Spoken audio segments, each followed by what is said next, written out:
Hey guys, Carl from Moose Plays. Today I'm taking a look at SETI, the Search for Extraterrestrial Intelligence, from designer Tomáš Holek and publisher Czech Games Edition. This is a big, chunky Euro with things like resource management, action selection, multi-use cards, area majority, moving around on a map, and so on, in which you find yourself as a team of scientists sending probes into the solar system, scanning out into the far galaxy, analyzing the data you've collected, looking for signs of intelligent life, and then ultimately meeting up or discovering some different intelligent forms of life that are going to switch up the game in a variety of different ways as well. Disclaimer, I was given a review copy of this game for this video, but as always, I will do my best to give you my own honest opinion of the game. With that said, let's head down to the table to see how the solo mode in this one plays, and then I'll meet you back up here to let you know what I think. To set up a solo game of SETI, begin by placing the main board out on the table. You'll see I've already done that just to make sure everything fits on camera, because this is a fairly large game, and I am going to be working with two cameras today. And this is just so you can see a puzzle. So this piece here snaps on like that. This piece also connects in just like that, forming one large board. Next, I'm going to take the 5 alien species boards. I'm going to give those a good shuffle. And then I'm going to take 2 of those at random, placing them into these 2 slots. Here and here, like that. Just fixing so it's on the screen. Good. Next, we need to set up this solar system board, and this game actually has a very handy website. In the rulebook, there is a QR code, and if you scan the QR code, you get taken to a sort of setup website. I'm going to pop that up on the screen right now. And if I press the button here on the screen, you will see it sort of spins around and sets up the board for me. So I'm going to go ahead and put everything on the board, matching what you just saw. Which means, starting in the center, we will place out the sun piece like that. And then we're going to start with the bigger leveled pieces. And first it shows this piece like that, with Saturn lining up with that comet. The next layer has Mars lining up with Saturn just like that. And finally, the top layer has Earth lined up with Mars. So we've got those 3 planets in a row with that comet as shown in the app. And then we do need to place the systems all around that. So it shows here Virginis and Beta Pictoris. The next is Sirius A and Barnard Star, like that. Next, Kepler 22 and Proxima Centauri, like that. And then finally, the last one here is Procyon and Vega. That goes in there just like that. And with that, the galaxy is all set up for us. The next thing I should be doing is setting up the cards, but I don't have space on this screen. So I'm going to hold off on that, and I'll do all of the card stuff when we move over to our player board screen. Same thing with all of the sort of research tokens and so on. But I can show you that for this play, and you'll see this on the other camera shortly, I've got this tray of resources, energy, credits, and these are data chips. And right now I need to fill in each of these slots for each of the different planets or different stars, with data chips. So all of these will get filled in like this. And then I'll go ahead and fill in the rest of those now. Then continuing to set up the main board, I need to take the gold scoring tiles. These are going to be potential endgame scoring conditions, and these are all double-sided. There are 4 tiles. So I'm going to sort of give these a shuffle, and as I'm shuffling, I'll flip some of them over. And then I'm going to place those out up here at the top of the board like this. Next, because the solo mode is a simulated 2-player game, I need to place out 2 neutral markers on these spots here, as well as these spots down here. So placing 2 of them here, and I'll use gray for neutral just because it's sort of a nice, easy non-color, like that. And I need to place this marker here on the rotation track over here in this spot to the left of the yellow. marker. And then finally, I need to set up the technology area down here at the bottom right corner of the board. There are 4 of each type of technology tile. I'm going to shuffle each type into its own stack, turning the stack over so we can see sort of the bonus icons printed on the back. And then I'll place sort of 2-point markers at the top of those. I'm going to go ahead and do all of that now, and then I'll sort of re-explain what I've done after I've done it.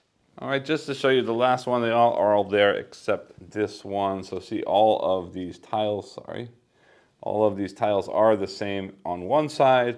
I've shuffled them, flipped them over for the bonus on top, putting this 2-point tracker or marker on top and placing that in its spot. So we are all set up with our technology tiles. And the last thing I would do is related to the cards again. Again, I should have a card row down here of 3 cards plus the deck of cards. And then from those cards, I should be dealing, you can kind of see just on the edge of the screen here, these sort of white lines. This says 1, 2, 3, and 4. That's rounds 1, 2, 3, and 4. And there should be a stack of cards equal to the number of players plus 1, in this case 3 cards, for each of those. But I will do that in just a second when we head over to the other camera, because it's not going to fit on the screen, and then also allow everything else to fit on the screen that needs to fit on the screen. So I'm just going to move it over there instead. So with that, let's head over to the other screen and check out the player setup. All right, then the first thing I want to do then is deal with the cards that I should have done on the other screen. So here is our massive deck of cards. I'm going to give these a good shuffle, placing those up here in the top corner of the screen. And then I am going to make a card row of 3 cards from that deck. 1, 2, and 3 like that. And then as I explained on the other screen, I should now have 4 stacks for the round 1, 2, 3, and 4 end of round phase of the number of players plus 1 card. So I'm going to do 4 stacks of 3 cards across the top of the screen here.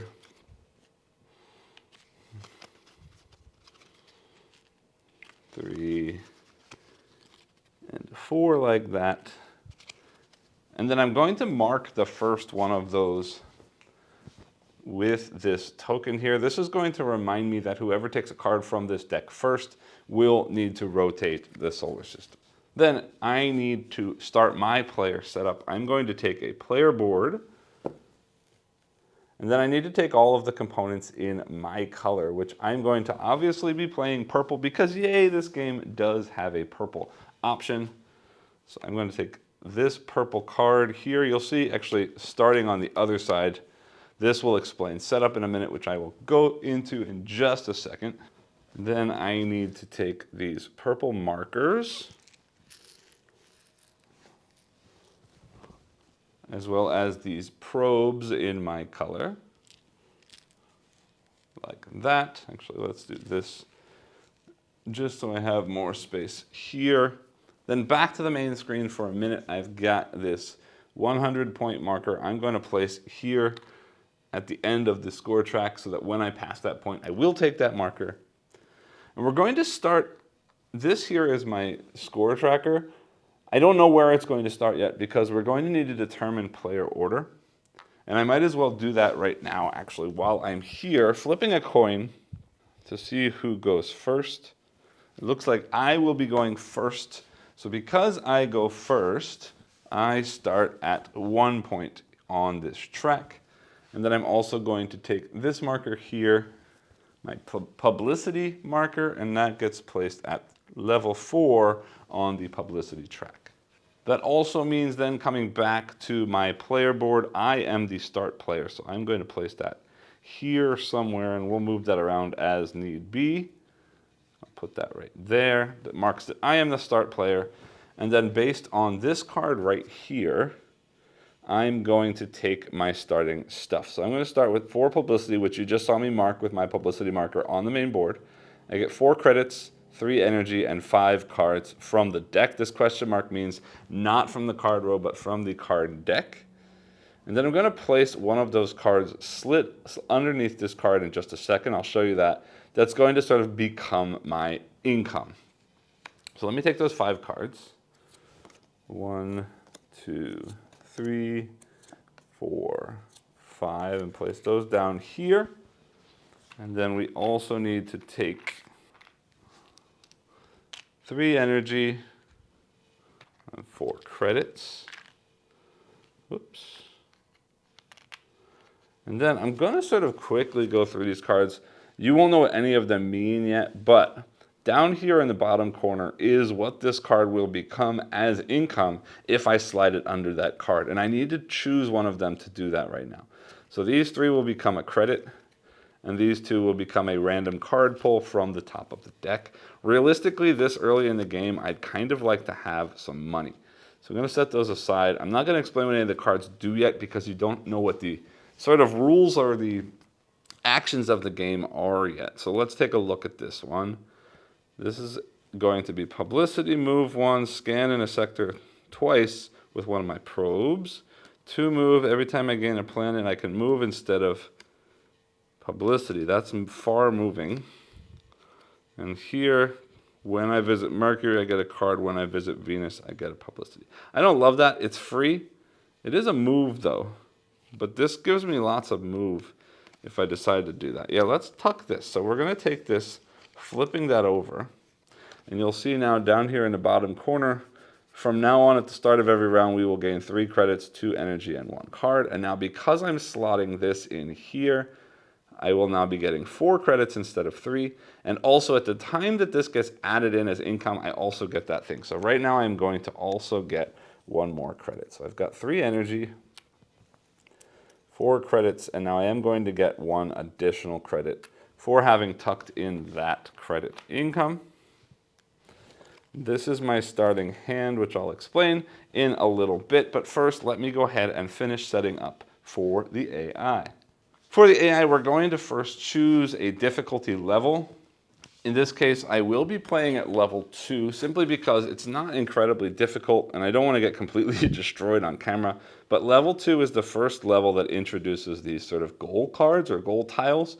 So I want to have those in here because it does make for a much more interesting solo mode having those in. And level 1 will be very, very easy. So you'll see here first, this says the AI is going to start with the 4 sort of standard AI cards. And then I'm going to make a stack of tiles that are 2 level 1, 3 level 2, 5 level 3. And it then says the marker for the AI will start at this blue 1 space. So let me go ahead and set all of that up. Sliding this over just a bit to fit everything onto the screen. And then starting at the top, the AI gets 4 cards. So these here are the 4 standard AI cards marked down in the bottom corner. I don't know if you can see this on screen, but you've got S1, 2, 3, and 4. So I'm going to give those a shuffle as the AI's starting deck. Then off screen, I'm also going to place the rest of the advanced cards for the AI. These will definitely come into play later on as they start growing their deck by looping this track. Every time their marker goes all the way around this track and passes this plus card icon, I will be adding 1 card from this deck into their main sort of active deck. But I'm just going to set those off to the side of the screen for right now. In addition, they also have these 5 alien cards. And I can't set anything up, and you'll notice on the main board I didn't set up anything for the aliens yet either. And that's because, as you saw during setup, I placed 2 alien tiles face down, and I don't know what they are yet. So as soon as they get activated, those components will also get put into play. But also the AI has some cards in their main deck that says, if this alien is active, add the card in from that alien. So all of these are going to get set to the side as well. Next, I need to set up the objective tiles as shown here on the board. I'm going to start from the bottom up because they will get stacked on top of each other. So first we need to take these level 3 tiles, give them a good shuffle. And from them, we're going to draw 5 tiles. 1, 2, 3, 4, and 5 like that. Place those there. The rest of those go back into the box. Level 2 will be 3 tiles. So again, shuffling those up and taking 3 of those tiles at random on top of that stack as well. And finally, level 1, we need 2 of them. So I will take the top 2 of those, putting those there. Let me just clean this up a little bit. And from that stack, I'm going to place out 3 of them face up. So we've got 1, 2, and 3 like that. And these are going to be the 3 objectives that are currently active for me to achieve. Sliding this over just so I have some space, because if I do that, actually let's set these down here. Those are the extra cards. These are the alien cards, and we'll make use of them as needed. There's a discard area. Perfect. This leaves me area for my cards. It is getting a little bit crowded on screen, but I want to be as close as possible so you can see what's going on at all times. Then the AI also needs to set up their area as well, just like I did as far as player components are concerned.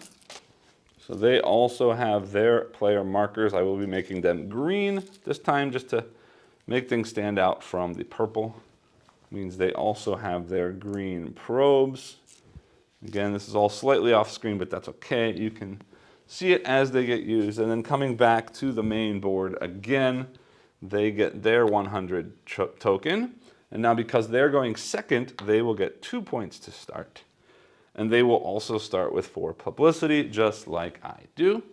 And I did forget one last thing. On their player board, they should place 1 marker. Again, level 2 says they're starting here at the blue 1, just like that. And with that, we are all set up for gameplay. So a game of SETI is going to play out over a series of 5 rounds, taking turns between myself and the AI, in this case starting with me because I did randomly draw myself going first, but every round the first player will pass back and forth. So in the second round they'll go first, and basically odd rounds I'll go first, even rounds they will go first. And on our turns, or on my turn at least, I will be selecting from a series of 7 basic or 7 main actions, with the ability to have some free actions as well. I'm going to explain the main actions first, and then I'll sort of point out the free actions either while I'm explaining the main actions or afterwards. And so I don't have to keep jumping back and forth between the screens as I'm teaching. I'm going to make use of an extra player board over here on the main camera so that I can show all the actions, because all of the actions are printed either on the player board or on the main board. And the first action actually is not printed anywhere because the first action is simply to play a card from my hand. And I'll explain more what the cards do after I've shown you how the other actions work, because the cards do sort of interact with the other actions or allow you to do the other actions in different ways. But looking at the cards first, there are a few different things you can do. You already saw before that if I ever have the ability to tuck a card for income, that will be using whatever the icon is down here in the bottom right corner. This icon here in the top right corner will be used when we take the signal action later on. Sorry, the scan action later on. This icon in the top left corner is the first of our free actions. I can always discard a card simply to use whatever it shows there. In this case, increasing my publicity track by 1. And then, as I said, the first main action is to play a card. To play a card, I'm going to pay whatever the cost is here, triggering whatever it shows down here at the bottom of the card. Now, some cards like that one are in instant use, do what it says, discard the card, but other cards will have these sort of objectives down here at the bottom. So this means when I play this card, I will do this, and then as soon as I've done this, I will receive this. It's also worth mentioning that some of these gold tiles may play off of having completed those things. Specifically in this game, this one here is going to score points per pair of either completed objectives, or you'll see some of the cards will have a gold banner that is an endgame scoring condition. That is what's scoring off of this gold tile. But what that means is anytime I do finish this after collecting whatever this shows, I should turn the card over and keep it in my player area to remind myself that I have completed that objective, or mission as they're called. And again, I will come back to the cards later, but for right now, let's get into the sort of main board actions. The first action here is this orange area of the player board, and that is I can spend 2 credits to place a probe out on Earth. And the point of these probes, the point of this game mostly, is that those probes are going to go out to different planets. And then once they're at the planet, they can go to orbit the planet, they can land on the planet, or potentially if I have the technology, I can land on the moons of the planet. And that is one way that we're going to sort of learn about the potential alien species in the universe, and also how we're going to be ultimately scoring some points for sort of the end game condition, which is, of course, having the most points. And you'll see here that we're going to talk about technologies a little bit later, but I'll sort of just go through this as I talk about the actions. What this says here is right now I can only place one probe out in the solar system at a time. So as long as there's a probe left in this area of the board, I cannot place out another one. It means I cannot take that launch a probe action again until that probe has gone to a planet, into orbit, or onto a moon, in which case I could then launch another probe. There are, however, technology tiles, which you can see right here, that will allow me to have 2 probes on the board at any given time. So if I purchase this technology, I will be able to have 2 probes at the same time in the solar system. This next thing ties into the next sort of main actions, and these are the ways that we get our probes out to those planets. And we can either, again, send the probe as an orbiter around the planet, or we can send the probe as a sort of rover landing directly on the planet or on a moon. And to do that, we have to pay the cost shown here, 1 credit and 1 energy to be an orbiter, 3 credits to land on the planet or the moon. However, if there's already an orbiter at that planet, either my own or the AI's, instead of paying 3 energy, I only have to pay 2 energy to land.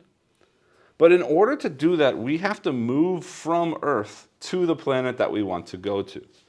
And to do that, we're going to do a variety of different things. I can always spend energy at a cost of 1 energy to move 1 space.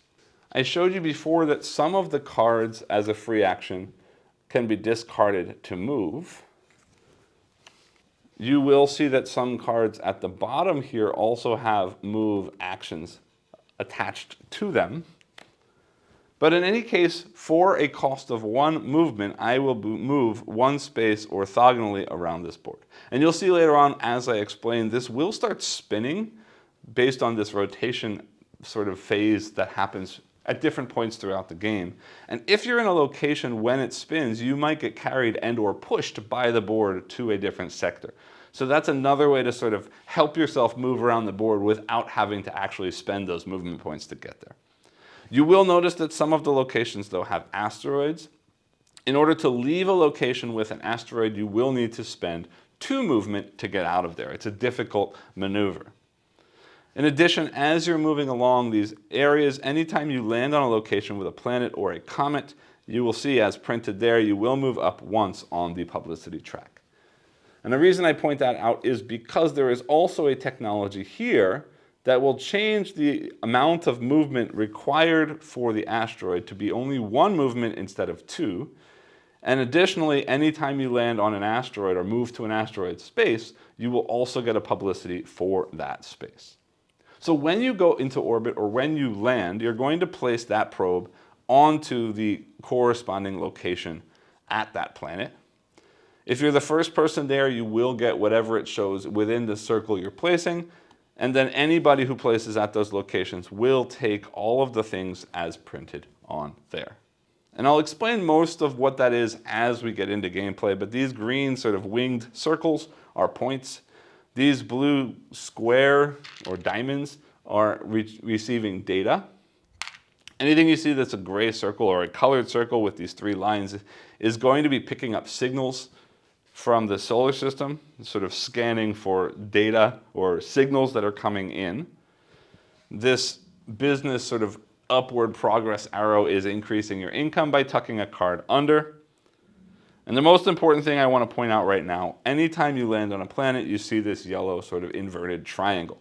This means that I get to place one of my markers on a yellow space in the sort of alien board area.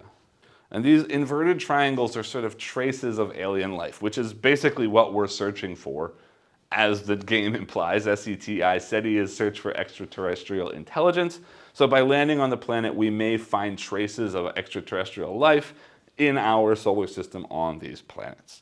So if we do get that yellow one, which is what that represents, we would place our marker on any of these yellow sort of spaces in this alien area of the board. You'll see that there are also pink and blue, and those will come from other actions, and I will explain those in just a minute. The last thing I do want to point out is some more technologies here. This is always going to cost 1 credit and 1 energy to place an orbiter. but there is a tile that will make landing on planets and moons cheaper. Rather than 3 energy or 2 with an orbiter, it becomes 2 energy and 1 with an orbiter. And finally, right now it says I cannot land on a moon, but there is a technology tile here that will give me the ability to land on moons. So that's the launch a probe, orbit, and land actions. So now let's look at the pink traces of life. Rather than looking in our own solar system, we can look to the stars for traces of alien life outside our solar system, listening for signals that might be coming from far away. And that's what this sort of outside loop of the board represents. And in order to do that, we're going to take a scan action, which is this sort of pink section of our player board right here. And to take a scan action, we pay 1 credit and 2 energy. And you'll see here then, after doing this, we're going to sort of run through this as if it was a sort of program routine. And the first thing I will do is I will scan for a signal in the sector where Earth is. So in this case, Earth is in this sector right here. So I would simply take this first piece of data from that star, or that star system, and place one of my markers in its place, like that. And that's what we will do anytime we pick up a signal either from a planet or from a scan action. This data will then go to our player board, and I'll explain that in just a second after I move over to that location. It's worth mentioning that whoever places the second marker in any given star will score 2 points for having done so. And then as soon as this is filled up, that sector will have been completed, and we're going to go into a sort of scoring of that sector. Everybody who is included in that sector, who has a marker in that sector when it triggers, when it's completed, will get 1 publicity. In addition, the person who has the most markers, or in the case of a tie, the rightmost marker, means the most recently placed marker, will score whatever it shows here. Some of these locations have a special first placement location. Some of them, however, do not. Like here, everything is the same. Here, the first person to place gets 2 points and finds traces of life. And then from then on, we'll just score 5 points for completing this sector. This one here, anybody who wins this sector will always find traces of life. And again, this is traces of alien life outside of our solar system. And that means we get to place a marker on a pink location on this board, or on the alien section. You will notice as I point these out, I should mention there are these other ones down here. These circle areas will only ever be able to hold 1 marker, but these triangular areas underneath will hold as many markers as you'd like, always scoring what it shows right there, whereas these will give you what it shows here. For example, 3 points increased in publicity. So continuing on, on that program, the first one is scanning in the sector where Earth is. The second one is scanning in a sector marked by a card in the card row. So coming quickly over to the player board area here, these 3 cards you will see here is blue, here is yellow, and here is yellow. I would choose to discard one of these cards and scan in a sector matching the color of the card that I discarded. Then back to the main board again, continuing across. Right now these 3 do nothing, but if I activate them by placing in the 3 technologies that go there, I can activate them. This one will allow me to spend 1 publicity to place or to scan for a signal in the location or the sector where Mercury is. So in this case, over here in this red sector. This one would allow me for free to scan a sector matching a card in my hand, which I would then discard. And this one here would allow me to either spend 1 energy to launch a probe or make 1 free move on the solar system board, assuming I already have a probe on the board. It's also worth mentioning this scan in the sector where Earth can be upgraded to this tile here that allows me to scan not only in the sector where Earth is, but I could potentially instead scan 1 sector to the right or left of where Earth currently is, just giving me a little bit more flexibility about which areas I can scan. So resetting that, moving on to our last of the different traces of life options, and that is represented by this sort of blue track down here at the bottom. This is our data track. So as I'm scanning in the system, I'm picking up data, and also occasionally when I land on planets and so on, I'm collecting data on potential traces of life, and then I can sort of analyze that data as I go to potentially find even more information about these traces of life. So as I'm collecting data, it's going into this location up to a maximum of 6 spaces. But then as a free action anytime I'd like, I can place this data from left to right in this track. And anytime I place on a location with a thing marked on it, I will receive that thing. So in this case, I would get 1 publicity. In this case, I could tuck 1 card as income. And then when this track is filled up, there is an additional action here analyzing my data by spending 1 energy, allowing me to place on the blue trace of life locations, either here, or later on you'll see on the alien boards themselves. And I should mention here now that as soon as there is a marker on all 3 of these different traces of life types for that particular board, the board will then flip over and more components and more rules will be added based on the alien sort of species that we've discovered. Also, when we do trigger this action, I will clear all of the data from there, putting it back into the supply. But that is how we mark the 3 different types of traces of life. Also, you will see the blue spot does also have locations for upgrades or technologies, but in this case, they're not sort of assigned to specific locations like orange and pink are. I can place them anywhere I'd like to. And why that is if we come down here and look at this area, it may be hard to see from far away, but I can show you, for example, one up close. This one here shows 2 points and 1 credit. That would get slotted into my board like that. And when it gets slotted into the board like that, what that means is when I place data on there, I've now given myself more abilities that will activate. So this would get me 2 points. And I can only place down here at the bottom if I've already placed at the top. And that would then get me 1 credit if I place data in that location. It's worth mentioning, though, that in order to trigger the analyze data action, I do not need to have filled in the bottom spaces. Only I need to have filled in that row at the top, regardless of how many technology tiles I've placed out. So let me go ahead and reset that, and we will talk about the final action. So the final action available to us is printed here on the board, and that is that I can spend 6 publicity, means slide down 6 publicity in order to take a technology tile. You'll see, though, before the technology tile is this white circle. Anytime we see this, this means we're going to rotate the solar system. And the way that we're going to do that is we're going to slide this to the next location. And whatever we pass over is the piece of the solar system we'll rotate. So in this case, we will rotate only this top section here. In the next case, we would then rotate this section, which also you'll see rotates the top. And then when we go across the blue section, we'll rotate this bottom one like this, which you'll see also rotates everything above it. So the solar system's locations are going to slowly be changing as we play. But then again, I would be able to choose any technology tile that I would like. You'll see that each of them has a bonus printed on top. Launch a probe and get a publicity, get an energy, take a card from the card row, score 3 points, and so on. But then the first person who takes from each stack would also score 2 points, which is what those little green tags mark. So those are all of the main actions, and we're going to take turns going back and forth. I'll explain the AI a little bit better when it's the AI's turn, but I will give you an overview in just a second. But I also want to point out that as soon as I decide that I don't want to do anything else or can't do anything else, I will pass. The AI won't pass until they've played through all of their available cards. But after I pass, I need to discard cards from my hand until I only have 4 cards left in my hand, assuming I had more than 4. Then if you are the first person to pass in a round, again, you're going to advance this and rotate the solar system once.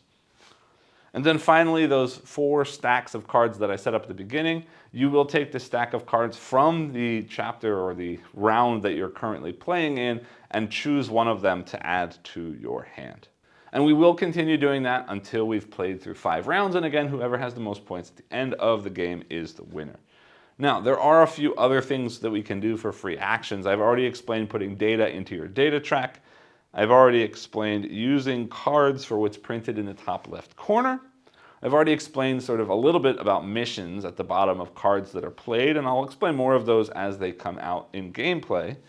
But the other thing we can do is we can sort of exchange resources. We can always pay 2 credits, 2 energy, or 2 cards in order to get 1 credit, 1 energy, or 1 card in exchange. So it's wasting stuff, but it allows us to change from one resource to another if we don't have the things that we need.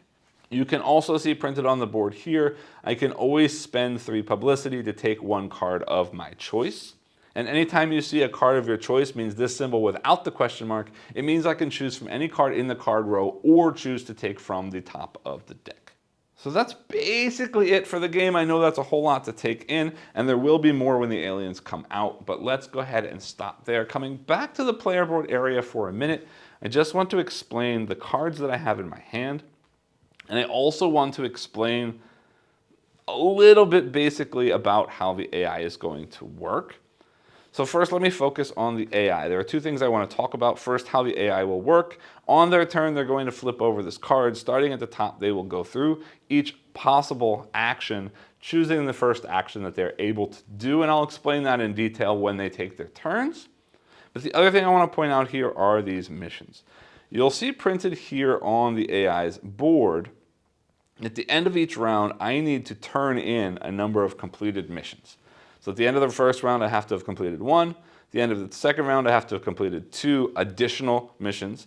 At the end of the third round, I have to complete 3 additional missions. And by the end of the 4th round, 4 additional missions. And for each mission I haven't finished at that time, the AI will move 3 spaces on this track. And that's important because every time the AI passes this plus card spot, it will add an additional advanced card into its hand. And remember, the AI will not pass until they've played through all of their cards, which means that the more cards they add in, the more stuff they get to do on their turn before passing. So I need to make sure I restrict them as much as possible so they don't get out of control.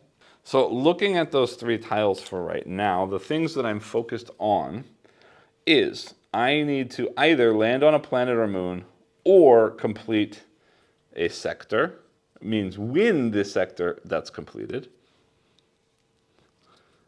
I need to have 5 data, and this means 5 data in my little data pool, not on the data track. So I need to sort of collect a bunch of data before placing it out on the track. And then finally here, this one has 2 requirements. First, I need to have a probe on a comet. That just means I have to move it to a comet space on the solar system board. And I need to play a card from my hand with a cost of 3. And it has to be exactly 3, not more than 3. So those are the things I'm focused on for right now. Looking at the cards in my hand, this one will give me publicity. For 2 credits, I can move 1 space. I can scan twice or find signals twice in a sector with a probe. So I need to have a probe on the board before I can use that. Here again, publicity. For 1 coin, I can move twice. And each time I visit a planet, instead of gaining the publicity for finding the planet, I can gain an additional move. So this sort of lets me slingshot around the solar system. Here again, 1 publicity, or for 3 credits, which would help me with that mission or objective, I can here rotate the solar system and take a pink technology tile, which isn't a bad idea. And then it says, as soon as I have a pink trace of life on each species, I would gain 2 points and an energy. So I need to do that at least twice in order to do that. And then here, this is a move card, and this lets me spend 1 credit, and it says if I have a probe on asteroids, I get to mark a solar system trace of life space automatically. That's pretty cool. So I kind of want to work on having a probe, to work on getting to a comet, to work on landing somewhere, to work on potentially finding traces of life, which I'd also get if I landed on a planet. This will help me move. This will help me move. Yeah, I need to work on getting a probe out early. I am going first, so let's go ahead and take our first turn. Well, then let's just go ahead and launch a probe like I said I was going to do. So spending 2 credits. Head over to the main board. My probe then gets placed on Earth, and that is the whole turn for me. I could choose to move, but I think I'm going to pause on moving for a minute. So we move into the AI's first turn. So turning over the AI card, and now you can see what these look like. So starting at the top of the card, we're going to move through action to action until the AI can take one of these actions. The first one is analyzing data. They don't have any data yet, so we are going to launch a probe just like I did, and they will also get 1 publicity. So coming back to the main board, they are also launching a probe on Earth with us. and they go up 1 on the publicity track, back to me. And I think I'm going to take advantage of this card. Spending, I still have 3 credits left, spending 2 credits to move 1 space and then scan twice in a sector with one of my probes. Now, looking at the main board, I need to finish a sector as one of the objectives for the AI. And now black is generally hard to do because there aren't a lot of black cards, and Earth is going to move fairly soon, but that's not a bad location to try and get stuff done because it is only 4 data. So I'm going to move once to Mars, which lets me move up once on publicity, and then I'm going to scan twice here, which means I take 2 data, but also means I'm going to get 2 points from that. So we move up to 3. I'll place 2 of my markers at that location. Like that. We are halfway to completing that sector, coming back to my board, and I am going to put the data just in here because remember, I need to have 5 data for this card, which is a shame because I do want to fill that up. But I'm going to hold off for a minute. So then back to the AI. Now, here's the card I was talking about before that says if the alien race in the first location is discovered, replace this. It has not. Does the AI have 6 publicity? Looking at the main board right now, they only have 5, so they're going to skip that. So they're going to scan.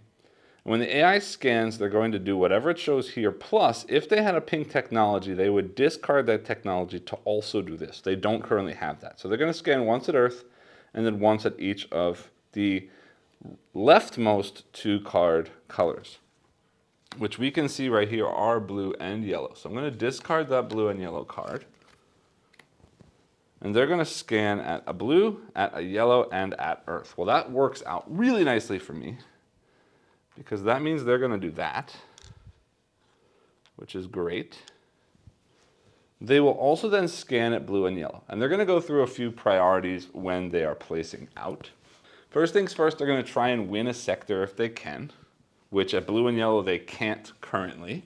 Then they're going to try and place out a location where they can score one of these 2-point locations, which again at blue and yellow they can't currently. Then they'll place out at the location that has the most of their markers already at that location, which currently is none of them except black right here. So the next thing they're going to do is pick the location that has the largest amount of data. So for yellow, that means this one right here. And then for blue, that means this one over here like that.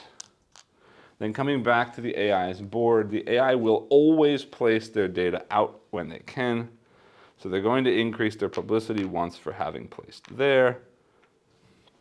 Back on the main board, they are now at 6. So if they do trigger one of these technology actions next time, they will be able to take that action because they do now have 6 publicity. Coming back to my turn, this card should have been discarded because there's no mission or anything on it. These should be replaced before I take my turn. Now, because of what they just did, I need to adapt to what they've done. I am going to spend this credit and 2 energy in order to take a scan action.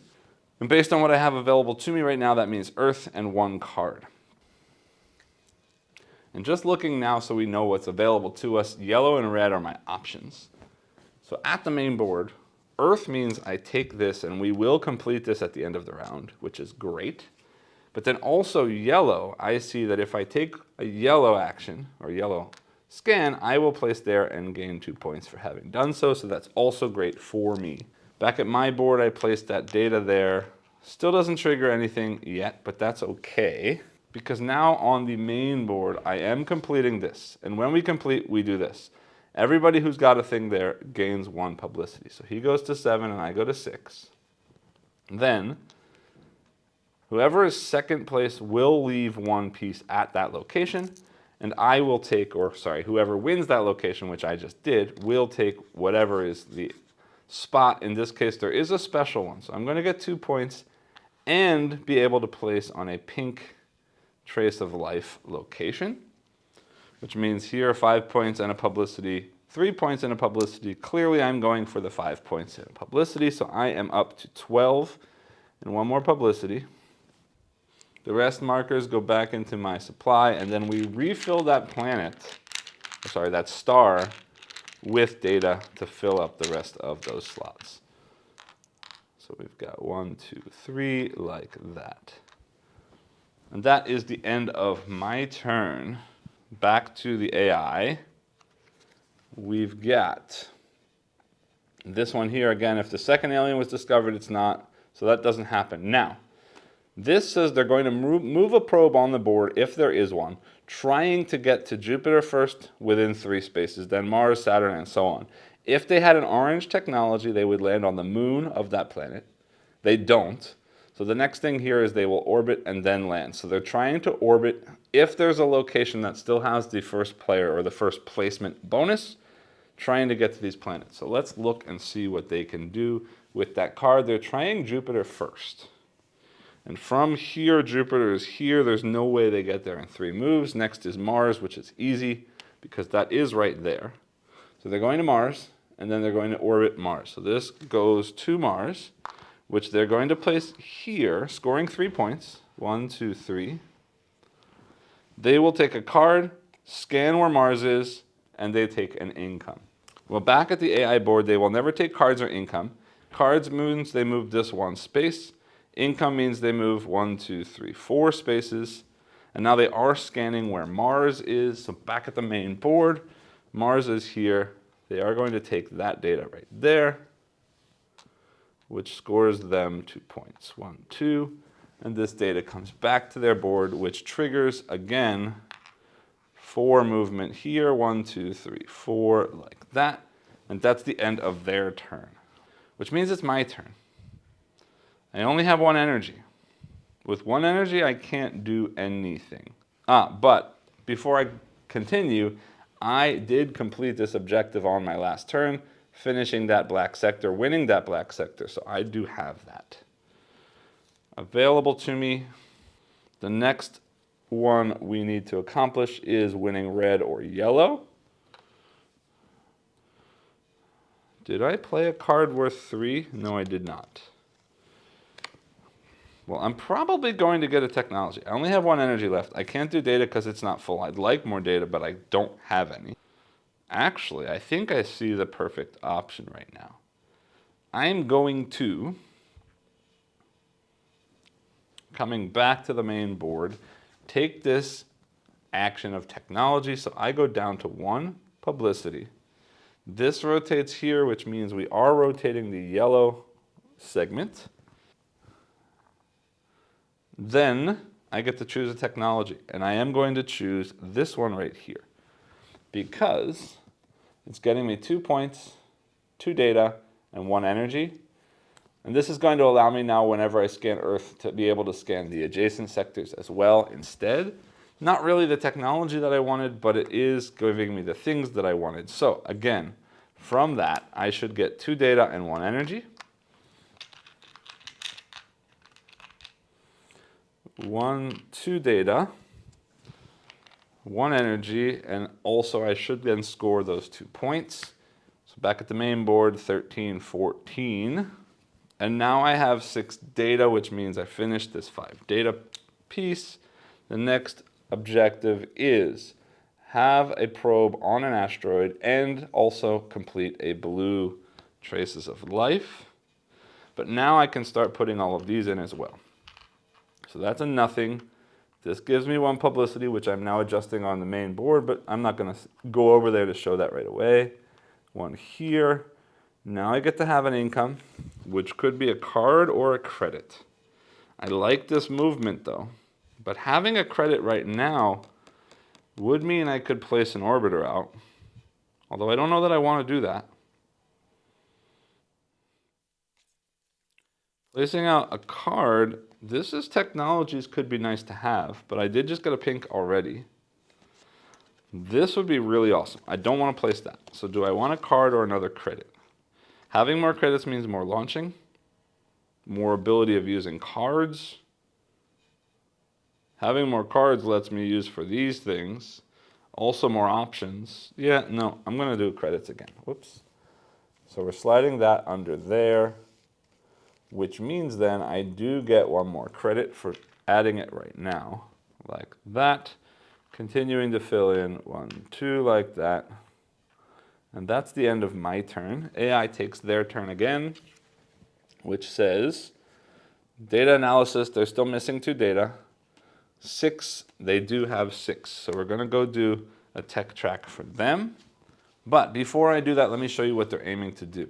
They're going to try and take the technology matching this, so the second orange technology, if there is a 2-point bonus still on it. If there's not, they'll take the next one that does have that.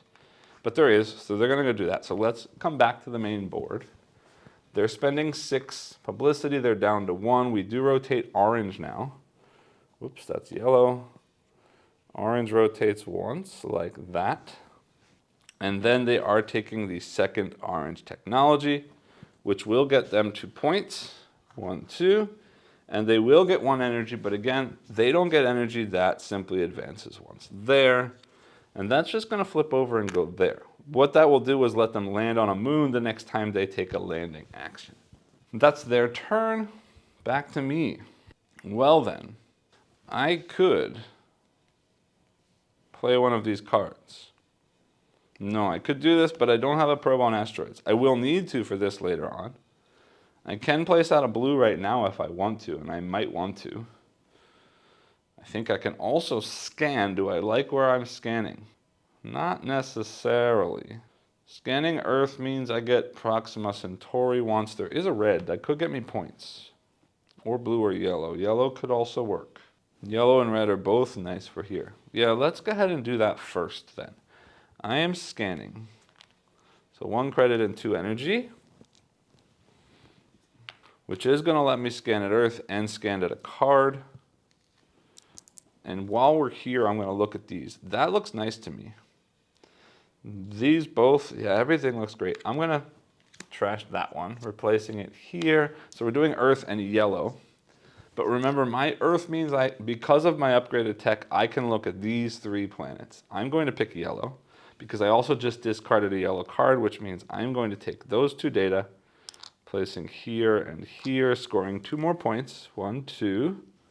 And those fill in my data spot like that. That's my turn.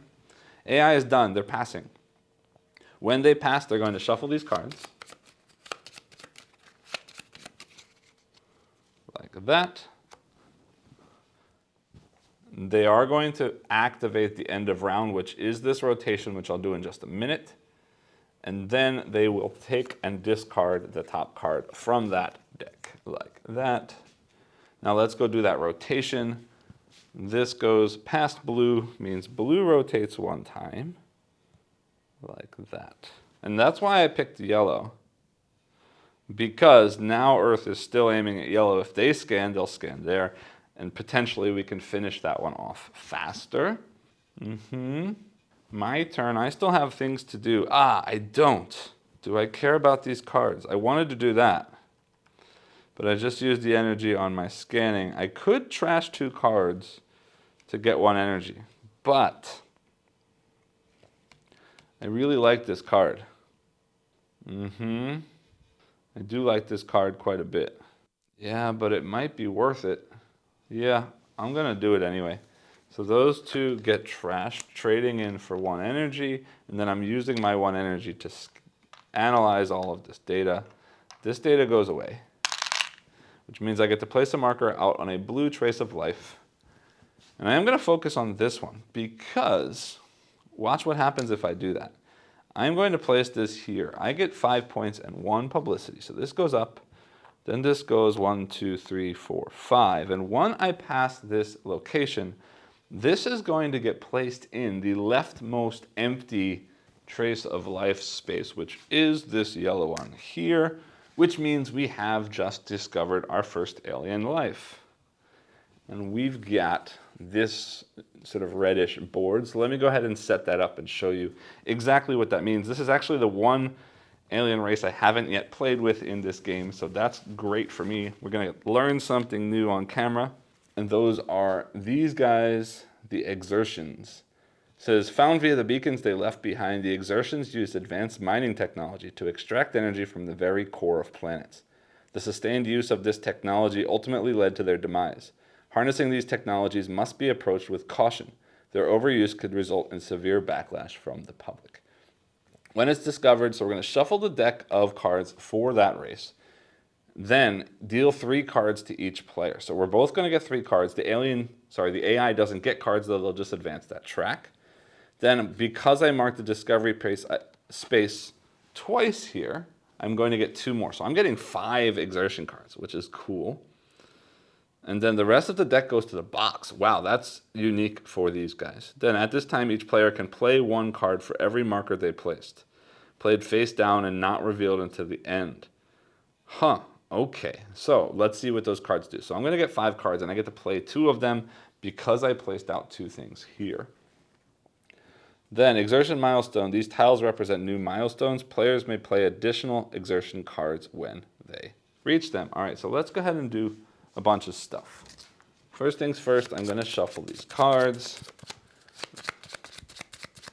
And I'm going to have to read about this because usually the AI doesn't get cards, but something special might happen here, and there will be special AI rules on the back. So we'll do that in just a second, but for right now, I get 3 cards, plus 2 for having placed there. I'm going to stick them over there at my player board, and we'll look at those in just a second. I'm going to set these right here to figure out what's happening. Then it says that we are going to place these 2 tiles at this 20 points ahead of the leading player and 40 points ahead of the leading player. So this plain one here goes 20 points ahead of me, which is 41, like that. And the other one you can see is actually printed on the back of the tile, goes 40 points ahead of me, which is going to be 61. This one also has a credit printed on it, up at 61 like that. Now turning this over, let's see what we're looking at. First things first, solo rules. It says the rival can only draw and play cards via their action card. They ignore the exertion milestones. When the species is discovered, the rival does not draw or play cards, but they do advance on the progress track for each marker they placed on the discovery spaces. They didn't place any, so they're not moving on their progress track, which is that circle track on their board. Cool. At the end of the game, all rival exertion cards are considered completed for them, and they'll score full points. All right, so let's see what happens. Playing more exertion cards. Whenever I cross a milestone, I can choose one of the cards I still have and play it face down. Then at the second milestone, playing an exertion card costs a credit. If I don't have it, I can't do it. So basically, I'm going to have an opportunity to play all of the cards in my hand. No, all of the cards minus 1. So of the 3, I'll play 2. And then the 2 that I just grabbed for having placed markers, I will play. So I'm going to play 4 of my 5 cards. Then, yes, danger. It says each exertion card has a certain amount of danger printed on it, from 0 to 9. When I play it face down, I'm taking that much danger, which is hidden from the other players. If I fulfill the condition, I will gain the points at the end of the game. They're not missions, they're not end-of-game scoring cards, so they're not going to count for this gold goal. Then it says, in addition, players take on danger by marking spaces on the board. I'll show you that in just a second. Bottom tier gives 3, then 2, then 1. At the end of the game, all cards are revealed. The danger will be added. Whoever has the most danger loses 1/10 of their total points rounded down. Wow. So I'm going to lose a ton of points, but yeah, if there's a tie, everybody loses. The other player loses nothing. This calculation is made after all points, including points from the cards. So I need to make sure that if I have a dangerous card, that I'm absolutely going to fulfill that goal so that I don't completely mess myself up. Now, also, this is something new that you haven't seen yet because I hadn't had any aliens out yet. Looking at this alien board, there are now a bunch of new traces of life spots of pink, yellow, and blue. So anytime I get the ability to place one of those, in addition to placing in these sort of lower spaces, which I can still place down here if I wanted to, I can place up here and get the things as printed. Noting now that these bottom 2 rows give me 3 danger, the middle 2 rows give me 2 danger, and the top row gives me 1 danger for each placement I place out. So I'm either going sort of all in on danger and hoping to score a ton of points, which may not be a bad idea, or sort of hanging back and letting the AI place out a bunch of danger. But coming back to my board now, finishing my turn, let's look at all of these cards that I've got because I am going to play 2 of them right now. 6 danger says if I have 3 orange tech, I'll get 14 points. 7 danger, 3 pink tech is 15 points. That's likely going to happen because I already have 1. 4 danger, if I have completed and won 2 yellow sectors, I'll get 12 points. That's also likely to happen because I'm already halfway to doing that. 4 danger for 2 blue sectors, 12 points. 4 danger for 2 red sectors. So of these 3, I will potentially be placing out 2 if I pass those on the score track, which I really hope I do because that's not a whole lot of points to pass 61 points. But those are going to stay in my hand, or not hand, but available cards, because they don't count as part of my hand size. And these 2 cards I am going to play. So let's say I'm going to place these face down here under my tokens. Those are the cards that I've already played. And I do need to remember that that means 2 yellows I need to finish and 3 pink technologies I need to finish so that I score those points. Let's see if we can get that done. AI has already passed, so it is again my turn. I've got nothing left to do, so I am also going to pass. I would advance that if it hadn't already advanced. It has already advanced. I need to discard down to 4 cards. I don't have any cards in my hand. Then I get to choose 1 card from this stack of cards. So what do we have left? I've got a 1 move that gets me a rotation and a blue card. And then if I have a blue on each species, I get 2 data. And then here for 1 coin, I get 1 data if I spend it that way. And anytime I have, if I get an orbiter out, I get 2 publicity. If I get a lander out, I get 2 publicity. Which of those do I prefer? This actually could potentially be an energy income, so I'm going to take it for that reason alone. That goes away. This gets placed on the next stack so that we know that that's there for the second round, and we do move into the sort of cleanup phase or the between round phase. First thing I need to do is I need to check that was the end of round 1. I need to discard 1 of these, which I can do, so I don't get any penalties for that. No, that's it. So I don't get any penalties for that. Then I get my income, which is going to be 5 credits, 2 energy, and a card. So I'll take 1 card randomly, which is a move card. 1 credit lets me scan at Beta Pictoris, and if I complete a black, I get 2 points and a publicity. Also, before I forget, I did just analyze data, so that will get covered. Now 5 credits. 5 credits and 2 energy. Like that. And we are all ready to start the next round. Except that I am passing the first player marker over here to the AI, and they will take the first turn of the round, which is data analysis. They don't have enough data still. Technology, they only have 1 publicity, so they are going to scan. They have no pink tech on their board, so they're going to scan Earth and 2 cards. Looking at the rightmost cards, so 2 reds and Earth. Earth first, in case Earth is red. It's not. All right, so they're going to scan here. And then 2 reds. Again, they're going for the largest one because there's nothing in either of them. And they will put 2 at the same location to score those 2 points. 1, 2, like that. So they get 3 data. They get 2 points. And they place their data out on their board, filling in the last 2 holes. And then they've got 1 extra over here. And it's my turn. And we need to... Yeah, I don't have a choice at this very moment. I need to scan.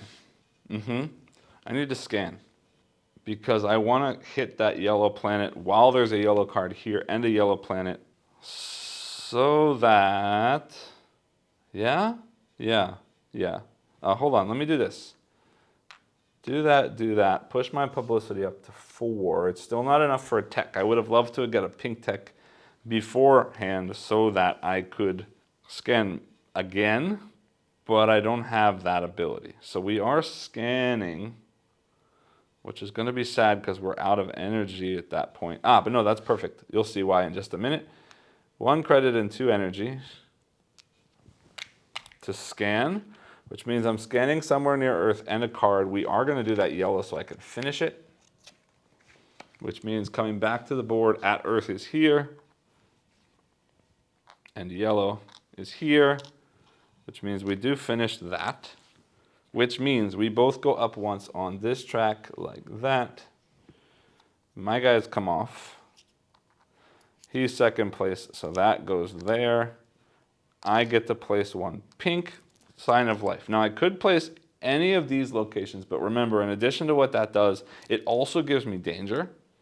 But 9 points and a credit is a lot. That would actually be really good. Yeah, I need to do that right now. So that's 9 points and a credit. Means I move 1, 2, 3, 4, 5, 6, 7, 8, 9, and 2 things happen. First, I'm placing another gray one there. But also, I pass the first gold space, which means I get to choose one of these 4 things that I will be scoring on at the end of the game. This says I'm scoring based on the number of credits or the number of energy cards that I've tucked as income. Right now I have 2 credit cards tucked, which means if I did that, I'd have 10 points at the end of the game. This one scores me points based on sets of all 3 techs, which could be good. This one scores on sets of all 3 traces of life, which could be good. And this one scores based on completed missions or endgame cards. Right now, I don't have any of that, and I'm not sure I'm focused on that. The AI, when they hit gold, is going to start working from the outside in, and they will only take the highest level one from the outside in. And right now, I don't particularly care about either of those. I'm gonna, because I already have some stuff placed out here, I've got 3 things here and only 1 tech, so I'm gonna focus on this one for right now, like that. Yes, which means still from here, I get 1 credit, and I gotta go place that data back on my board, so I do get a credit, and I do have data, which is going to immediately allow me to tuck, which is important because I get to tuck an energy card. Scanning a beta pictorius or having the ability to do stuff. I want to do that. And again, when I tuck the card, I'm getting the income, but I'm also getting that resource right away. So I do get 1 energy right now for having done that. Yay. AI takes their turn. This says second alien. It has not been discovered yet. They have no probes, so they can't move. So they are going to do tech. So they're rotating, taking a tech, which is going to be the 3rd orange one. Yes, that still has a bonus. All right, so let's go ahead and do that. Plus they get 1 more push up on this track. But I'll do that when we come back. Coming over here, we are rotating yellow again. Like that. Then they're going to take the 3rd orange tech, which gets them a card and 2 points. So first things first, 2 points, 1, 2. Again, the card for them means they're just pushing up here once. You've got another orange tile. Then they get the push-up once from here, which means they do get their first advance card, which simply gets placed on top of their deck like that. And now it's my turn again. Hold on a minute. I did finish this. So I should have that tile. We're going to need to fill in the data on the board, but I'll do that in a minute. This flips over. My next objective is a pink technology and any sector. Now it's worth mentioning when I complete a sector, I can only place, when I complete any of these things, I can only place 1 of them. So if I had this and another one, say for example, this red and yellow, I couldn't place on both of those by completing a red or yellow. I have to do both of those things separately. And it also has to have been done after I placed that out. But now it is my turn. And I'm gonna play this card. Let me move these down here. For right now, I am playing that card as a card being played for 1 credit. Because now if I orbit, I'll get 2 publicity. If I land, I'll get 2 publicity. And you'll see why I'm doing that on my next turn, because I am going to do one of those things. AI takes their next turn, which is their first advance card. They still only have 2 publicity. They do not have any probes out. So they're going to launch, get a publicity, and move once here. So I'll do that first. Putting out a probe and getting 1 publicity. So their probe obviously goes to Earth like that. And they gain 1 publicity, moving up to 3. And while I'm here, let me fill in the data on that star. Like that. And now it's my turn. So while we're at this board, you can see I have a probe on Mars. Nobody's landed on Mars. I'm scoring points based on traces of life. This seems like the perfect opportunity for me to go ahead and do that. So there is an orbiter at Mars. So I, coming back to my main board, only need to spend 2 energy. I don't have 2 energy. I only have 1. But I can trash 2 credits to do that. Do I want to do that? That leaves me with 2 more credits. Yes, that's fine. Trading 2 credits for 1 energy, and then spending 2 energy to place this out, from Mars as a lander on Mars, which gets me 2 data, 6 points, and a yellow trace of life. So 1, 2, 3, 4, 5, 6 points, 2 data, which I'll add in just a second to my board, and a trace of life yellow. And I see something happening very soon, which I like. I'm going to play that here for 3 points and a publicity. 1, 2, 3, and a publicity like that. That's my turn, but having placed a lander, I complete that for 2 more publicity, 7, 8. AI's turn. They're turning over. The first alien card has been discovered, so that goes away, and we now pull out the card matching the exertions. And that is instead what we're doing. Count the number of rivals played cards and rivals placed things on this species board. Right now they haven't played any cards and they haven't placed any traces of life on that board. If the total is less than 5, they will secretly play a card. All right. So they're going to secretly play a card. So they're just going to take the top card of that deck and secretly play that card, which I will just slide here like that. I don't know what it is, but that means they've just scored points and also added to their danger level. Done. My turn again. I've got 2 credits, which is potentially a good thing. I do have that 2 data I got last time. I'm going to fill in those 2 spots. Problem is, I don't have energy here, but it's worth it. I am spending these 2 credits to take an energy, to spend an energy to analyze this data, which means I get to mark off a blue trace of life, which I will do right here for 3 points and a publicity. 1. Wait a minute. Wait a minute. No, I'm undoing that. And we will do it anyway on my next turn, but I'm undoing that because, and you'll see in just a second why, I've got a better idea. I want to save those 2 credits. I don't want to do that. I forgot I have technology available to me.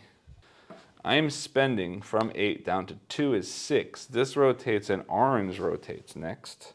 Go. Because now I get to pick a tech. And remembering my end of game for the exertion card that I played is 3 pink tech. And I already have 1, so I want more than 1. Looking at what options I've got available to me, I want energy, which means I am taking this one right here, which is going to get me an energy and 2 points right away. 1, 2, which is going to do something else just a second, but let me finish that. I take an energy. That goes there, which means anytime I scan now, I can also discard a card from my hand to scan an additional sector. But that also means I just passed the next exertion marker, so I am playing a card from my hand. Exertion means 2 reds for 12, 3 orange tech for 14, or 2 blues for 12. I think that 3 orange tech is going to be hard to get to, but 2 scans red and 2 scans blue is also going to be hard to get to. But that's 6 danger. I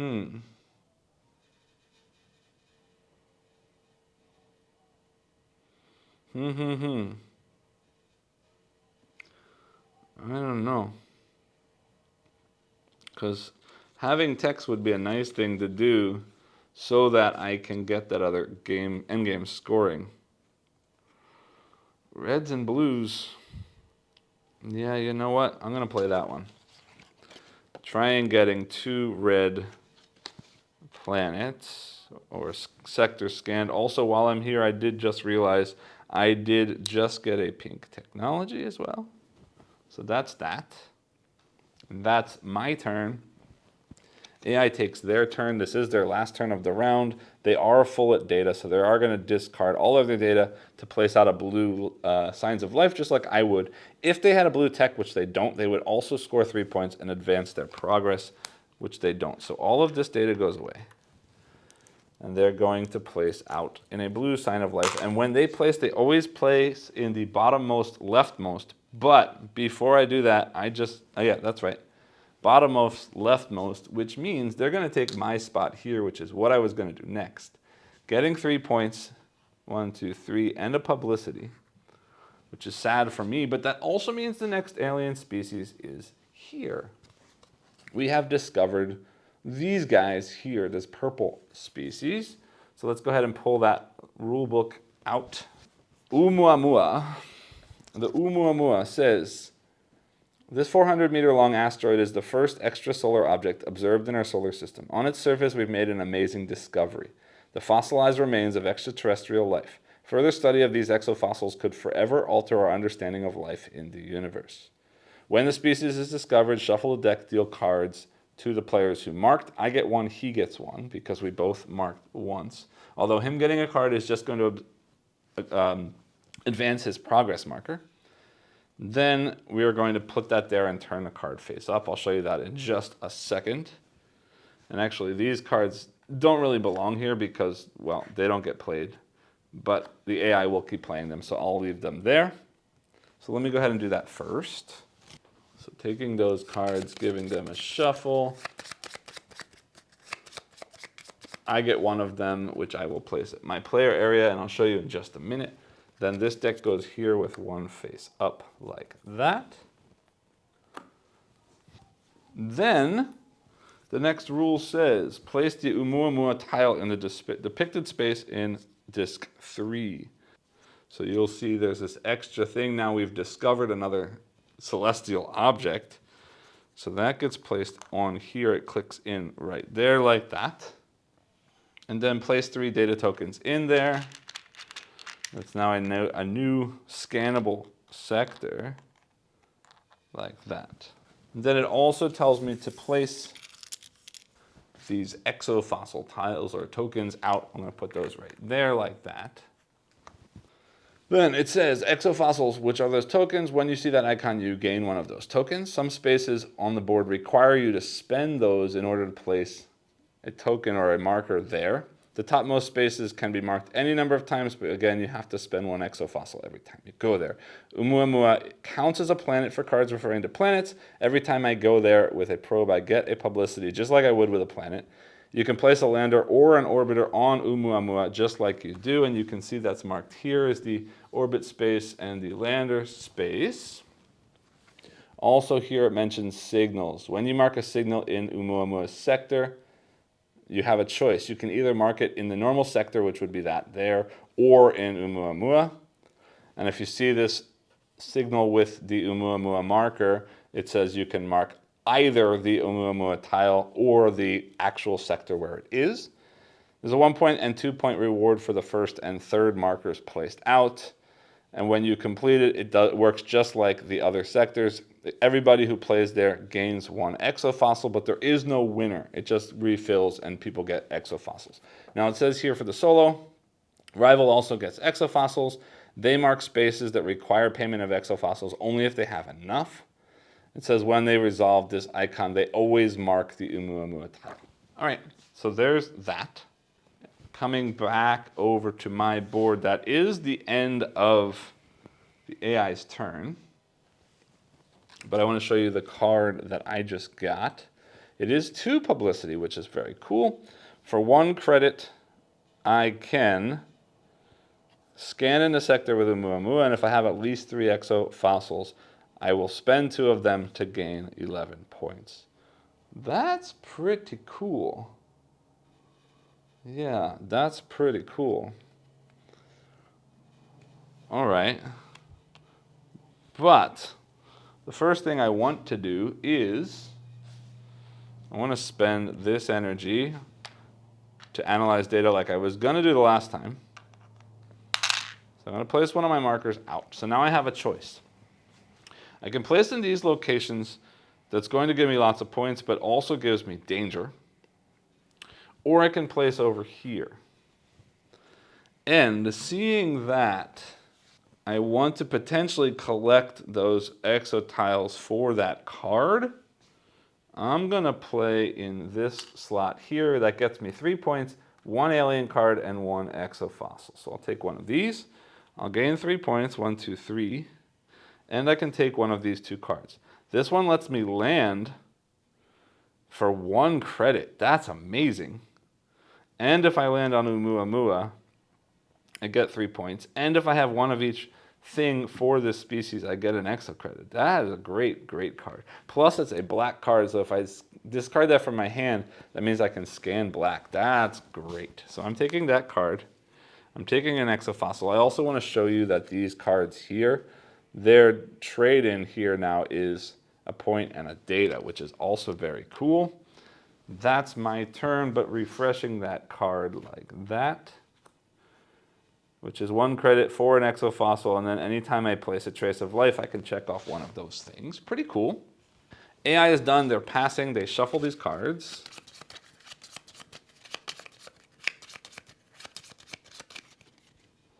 Like that. It means they are going to rotate the blue area. Blue rotates like that. They discard the top card of this. Also, I forgot to move this once for them getting the Oumuamua card, and now again for taking that card. And thinking about it, I think I may have forgotten to do that the first round they did, so I am going to advance that one more time just in case. If I didn't, then I've just given them a little boost, but that's okay. I'm doing pretty well this game.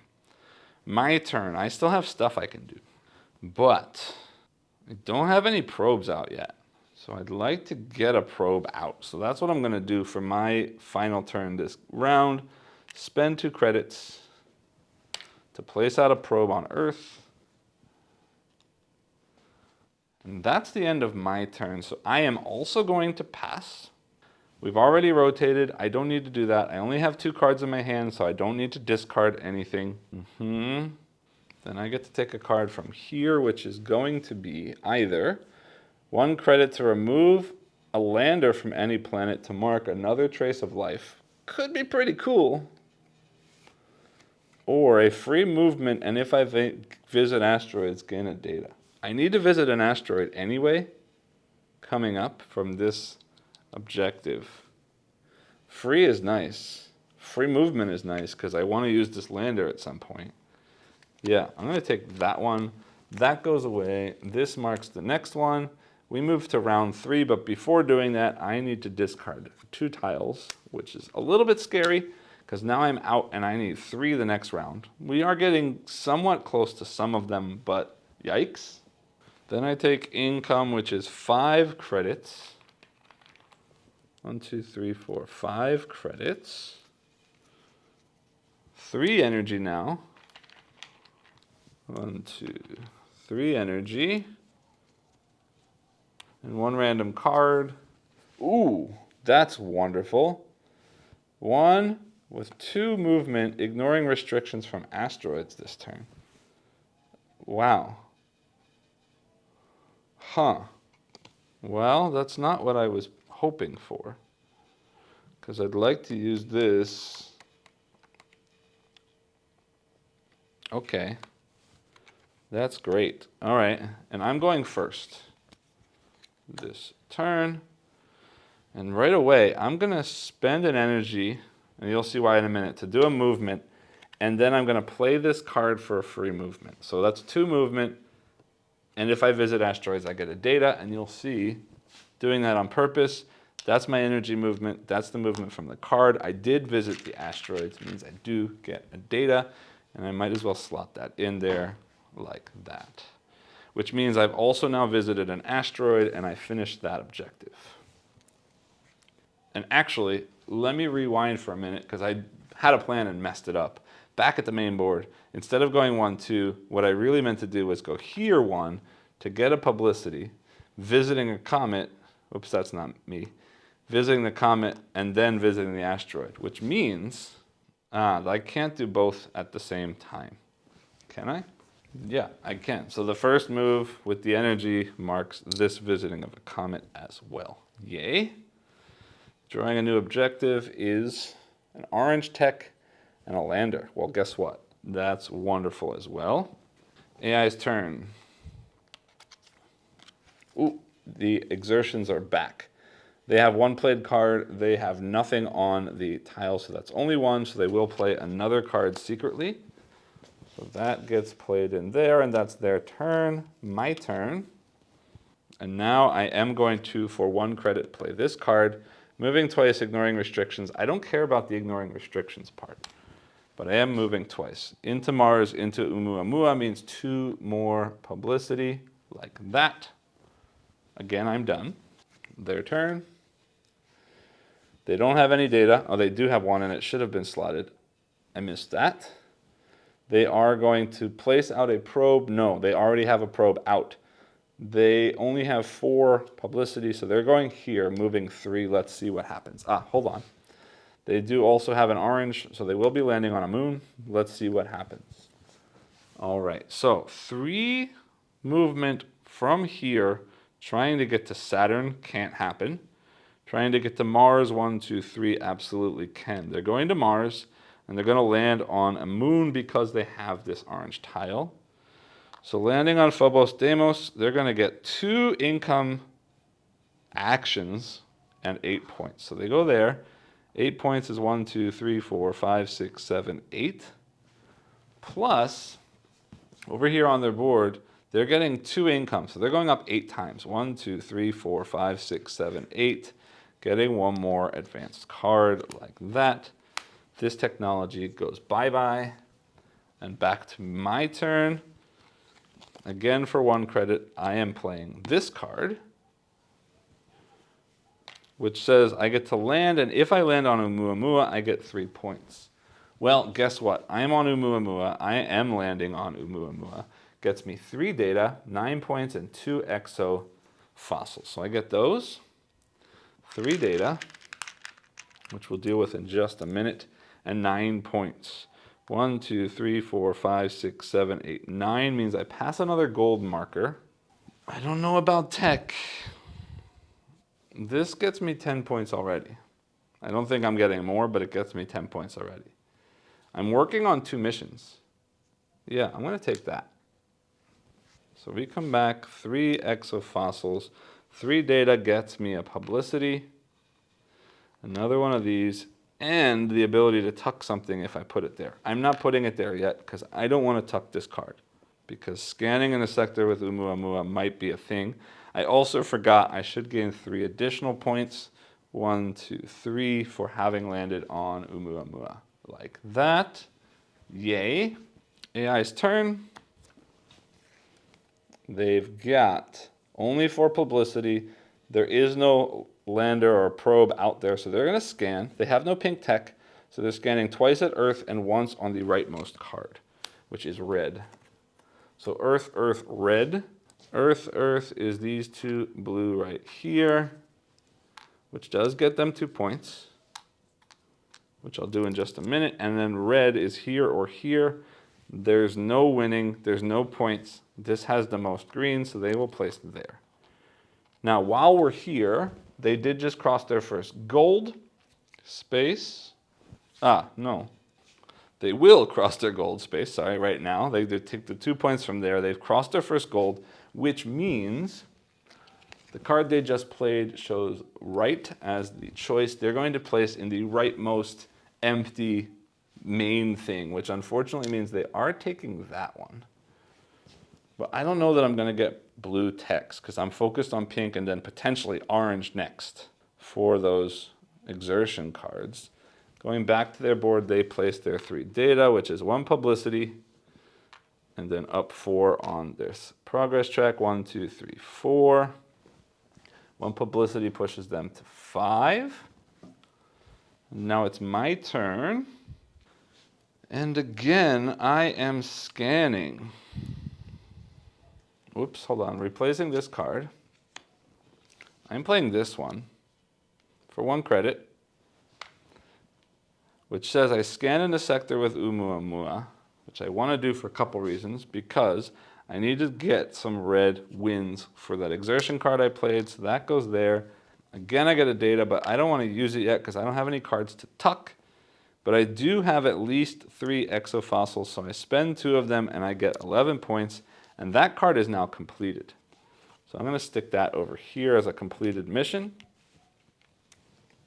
And I've trashed 2 of those to take 11 points, which means 157 goes to 67. I pass another exertion marker, which means I may choose to play another exertion card. So looking what I've got, this is round 3. We have 2 more rounds after this. I don't think I can do blue sectors and the red sectors I'm already working on. 3 orange technologies in 2 more rounds is gonna be tricky. But it's not unheard of. But I don't think so. But if I don't do it now, I don't do it ever. I do have to spend a credit to do it. Yeah, I don't think I'm gonna. We're just going to say bye-bye to those things. That is my turn. Yes, I am finished. AI takes a turn. They don't have enough data. They are only at 5 publicity, so they're scanning again. Earth card, no tech. Means Earth and then blue and yellow. So coming back here, Earth goes this black space, Beta Pictoris. Blue, they've got this option or this option. This gets them 2 points and also is the most common for them. So 2 more points for that. And then yellow would be here for 2 points as well. Like that, 1, 2. Now they would place this neutral marker, except both aliens are already here, so that does nothing. It just goes bye-bye. Coming back to their board, they do place out the data. They just got 1 and 2. And that goes there. Like that. Also, while I'm here, I did just land on Oumuamua, so that is done as well. My turn. I need to do something. Replacing this and this. I need cards. But I don't really want to give up. I could spend publicity to get a card. But I don't really want to because I want the publicity for my tech. If I don't have a card, I also can't tuck for this. Is there another way for me to get a card? Not really, no. But this also looks great to play as a card. Do I have 3 credits? I only have 2 credits. That's also a problem. Yeah, I'm gonna have to. I'm spending 3 publicity from 5 down to 2 to take a card that I don't care about. This one, I do like that card a lot, but I can't right now. How many? I only have 1 tile left. But yeah, we're getting there. All right. That comes into my hand for that. Then I will place those 2, tucking this one, which does get me another credit. And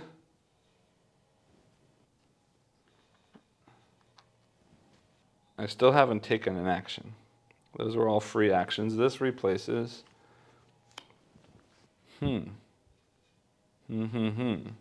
Launching's not a bad idea, but I can't get anywhere fast enough. Scanning's not a bad idea, but I don't have any cards in my hand. But scanning would get me data, which is important. Yeah, let's scan. 1 credit, 2 energy, like that. Means I get Earth or adjacent to Earth. I get cards, which means red for sure. I want to keep that there in case I can get it later. So Earth and a red. Looking at the 3 locations, that's not going to do me any good because I'm not going to win that. I could win that. Not necessarily. So let's place 1 here. And I am still working on red, so I'm going to place 1 here, getting myself 2 points. 1, 2 to 69. Data comes back there. And there like that. AI's turn. The second alien has been discovered. That goes away, and we pull out the purple guys, Oumuamua, which says if they have a probe out, they'll move to Oumuamua. If they can, they don't. So they're going to scan Earth, card, and Oumuamua. All right. Leftmost card means yellow. So Earth, yellow, Oumuamua. Earth means here again, like that. Yellow is here or here. Neither one of them gets stuff, but they have more stuff here, so they'll continue going there. And then Oumuamua is here, which will get them 1 point, like that. And again, 3 data just fills in their slot, like that. And it's my turn. I don't have energy. Don't have cards. I am going to trade 2 credits for energy so I can take that data action. Yeah, hold on. Or do I use that instead to place out a probe that I can do stuff with next time? In either case, I don't finish any more missions, which is going to kill me right now. Which is more important? Yeah, that is more important. All right, then spending that 2 to make an energy, data goes away. I place out a blue. I've already got a blue in Oumuamua, so it's not going to help me for my mission that I'm looking at. So I'm going to place here, actually. I don't care about the danger so much. 6 points, a data, and a publicity. 1, 2, 3, 4, 5, 6. A data and 1 publicity like that, which is good. I also passed the gold threshold again. I don't think I'm going to get blue technology, so let's focus on this because I do have 3 tucked gold or credit cards now. Coming back to my board means now I can place out this extra data, which does get me 1 more publicity. It's getting me closer to my next technology. That's my turn. AI takes their turn. They do not have 6 publicity. They're at 5. They don't have a lander yet, or a probe yet. So they're going to place out a probe, get a publicity, and move once here. Placing out a probe on Earth and gaining 1 publicity. Now they do have 6 for next time. I am done. I am passing, which means first things first, we do a rotation. Rotating yellow like that. Then I get to choose a card from here. Let's see. Data, 1 credit lets me scan in a sector with one of my probes 3 times. That could get me red. I don't gain the data, but it would finish that red sector. That's potentially good. 1 movement, 1 coin. When you pay the indicated cost to play a card, yeah, I don't care about that. And then 2 cards to scan at Series A. No, I absolutely need that one. I am done. Then AI also passes.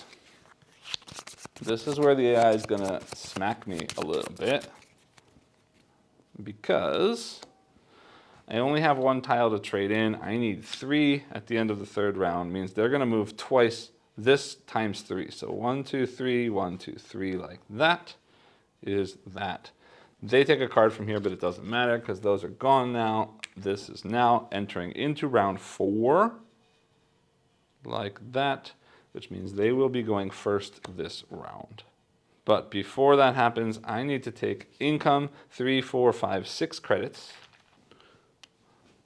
3 energy, and 1 random card, which is a 1 coin move or a data. Double move, if you gain Mars, gain 4 points. Interesting. Interesting. I still want that card, but I don't have any good way to get there yet. Ooh, I do if I can get 2 more publicity, which could happen somehow. No, I don't see a good way to do that. Moving will. Anyway, let's get started with the round. All right, so AI takes their first turn, which is the red one. They have 2 cards played, nothing placed as species, so they will do 1 more of those. Again, tucking that under there like that. Now, my turn. I am going to use this. Unfortunately, I'm not going to be able to use it for what I want to use it for, but I'm going to use this to move twice for 1 credit. so that, oh wait, no, I don't have a probe yet. All right, so spending one additional then to place out a probe on Earth. That's my turn. That's a weak turn, but it is what it is. Flipping over. They've got data, yes. They don't have any data stuff, so they are just going to do this. Place out one blue trace, which lowest level would be this one, but they don't have 4 exo fossils to spend, so it will be this one instead. 4 points, a data, and a mic. So they get 1 publicity, 1 data, and 4 points. 1, 2, 3, 4, like that. And then they will fill in all their data, getting 1 more publicity to 8. And then also a 4 on progress. 1, 2, 3, 4. Adding 1 more card. My turn. Now I will use this card for 1 credit. Moving twice.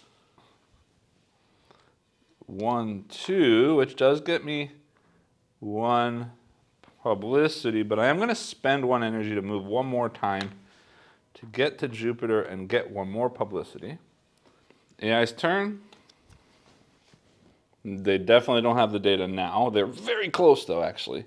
They already have a probe out, so they are going to move. Coming over here with that card for trying to get to Neptune. They're here. Neptune is all the way over here. They'll never get there. Next is Uranus. 1, 2, 3. Absolutely. They get 1 publicity for going there. And then they do have an orange tech, so they'll trash that. And they will land on the moon of Uranus, which gets them, Jesus, 25 points. 1, 2, 3, 4, 5 is 40, and 20 is 60. Which means they pass another gold space, but there are no more sort of highest scoring spots, so they're not going to place out anything there. That is their turn. Big turn for them. Definitely catching up a bit.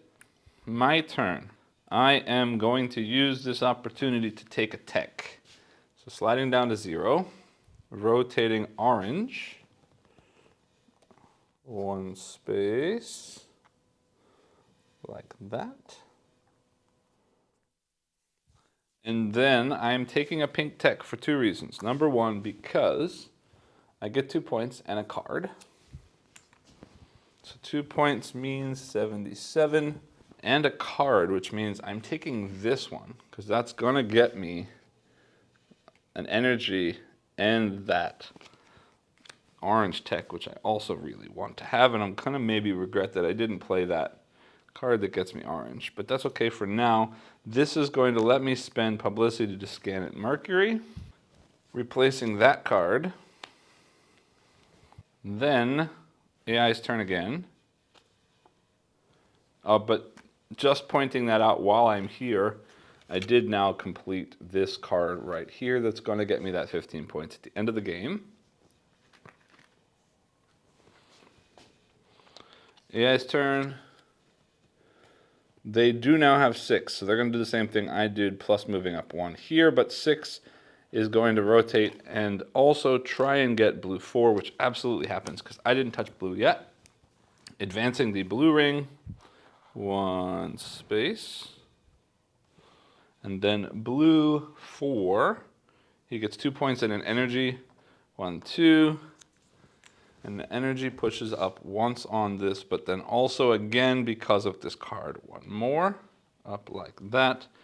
That goes there to boost the data analysis later on.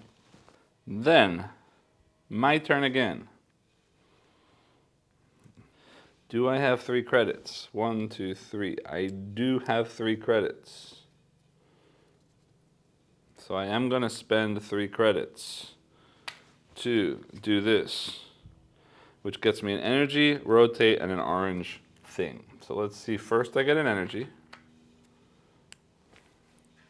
Then we are rotating yellow, like that 1 space.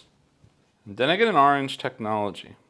Having 2 probes is not great, even if it lets me launch another one and get a publicity. Being able to place a moon I am at Jupiter right now.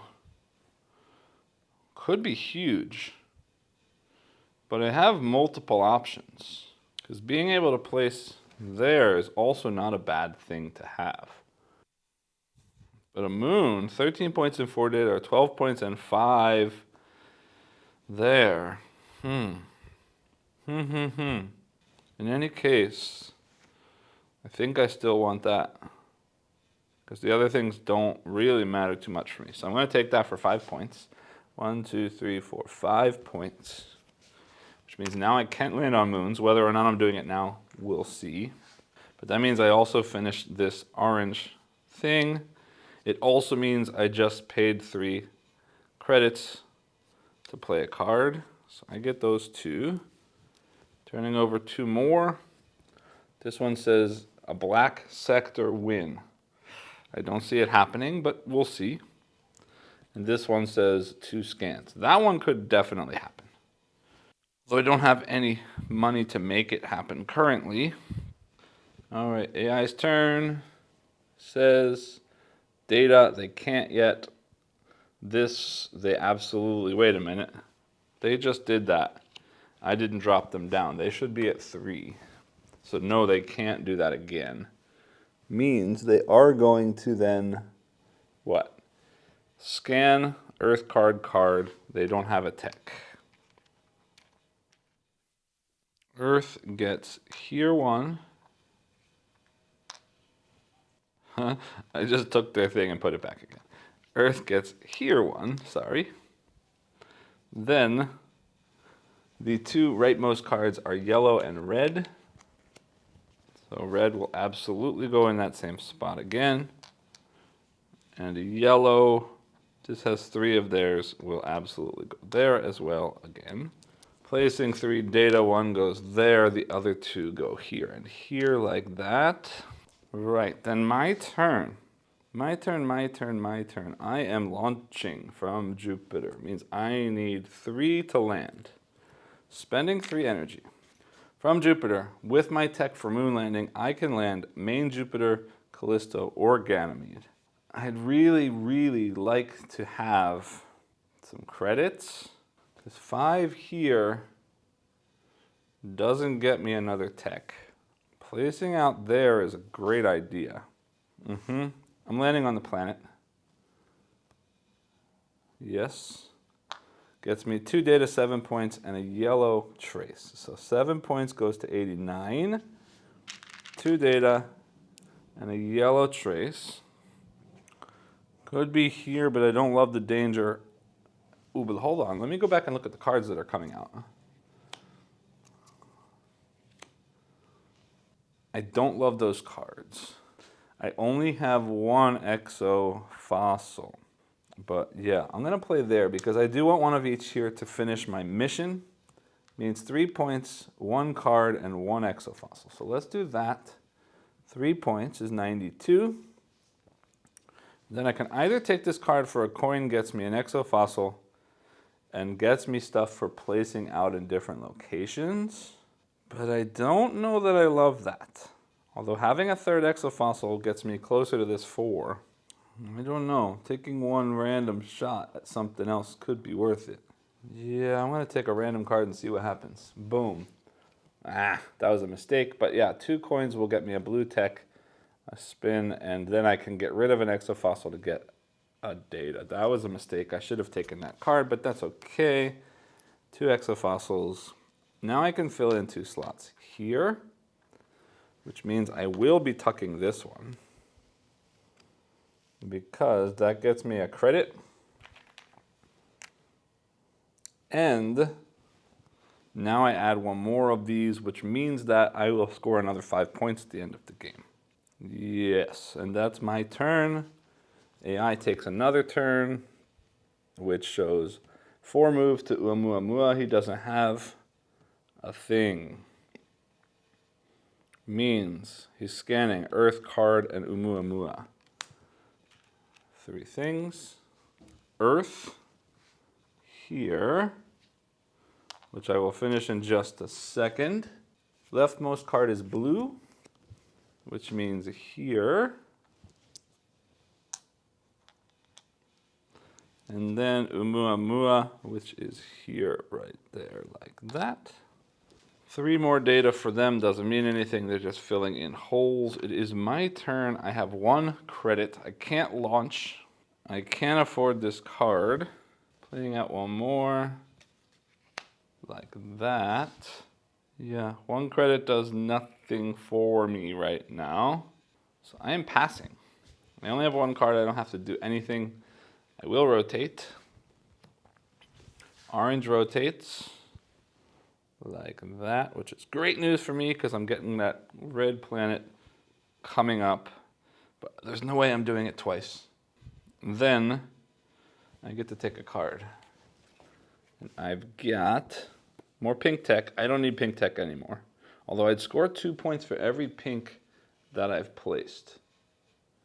Which would be 1, 2, just 2 right now would be 4 points. A card and a thing. Or land and a card. Yeah, I got to take that land and card. It means I might as well throw those away because the AI is not going to take one. I'll just have to remember to advance that on its turn. They're taking their final card turn.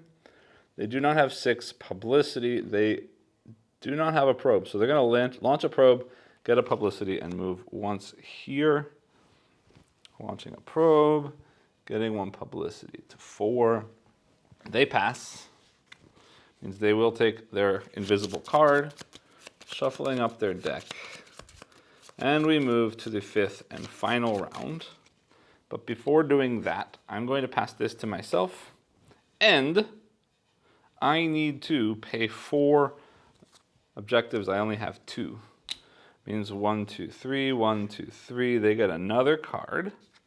Ouch. Then I take my income, which is 3, 4, 5, 6, 7 credits. Yay, that's big. 2, 3, 4, 5, 6, 7 credits. So I'm at 8 credits. I get 3 energy and 1 random card. 3 energy and a card. Come on, give me something good. All right.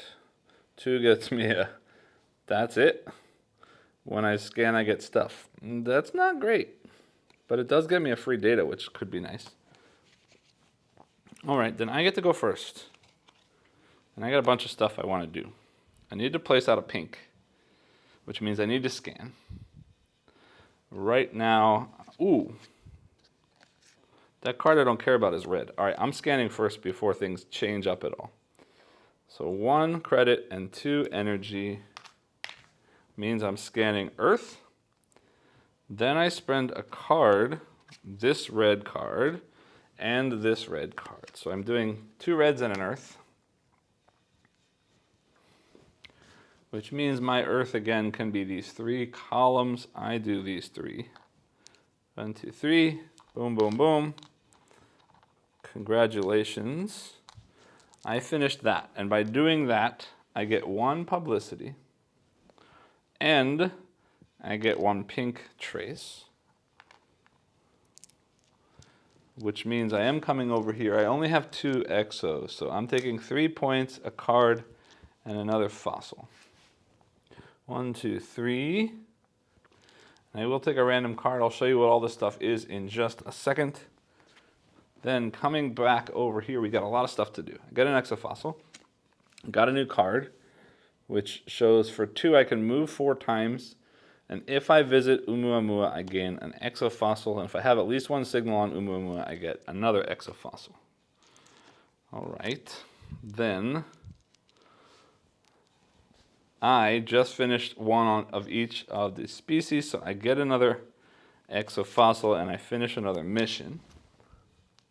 Beautiful. I got 3 more data, so 1, 2, 3, like that. I have now scanned once, and I have finished a wild, which is the red that I just finished, so I get that. I should mention here, it doesn't matter anymore at the end of round 5. I don't need to spend anything, but any tile that I haven't completed at the end will be 5 points for the AI, so I need to finish as many as possible. Flipping this over now, I need to launch a probe, I need to place out a thing, and I need to scan. Problem is, I can't scan twice. Or I would need to scan twice, really, is what I mean to say, for that. Because those two things will happen, but I don't think I'm going to scan 2 more times. And that is it for me. He takes a turn. He does have data. He's going to get 3 points. He also has a tech. So he's going to get 6 points, move up 1 there, and place a blue thing. So 1 there. Coming back over here, 6 points. 1, 2, 3, 4, 5, 6 points. And placing out a blue, lowest possible. He doesn't have any exofossils, so he can't place at the 25. He is placing at the leftmost based on the card, which is here. 2 points, a data, and a reputation. Go, go, go. Again, these are full, so nothing happens with that. And he gets 1 data, which is great, but all of this data goes away. These fill in, so he's going to get 1 more reputation and 4 more here. 1, 2, 3, 4. And 1 more reputation. He's back to 6.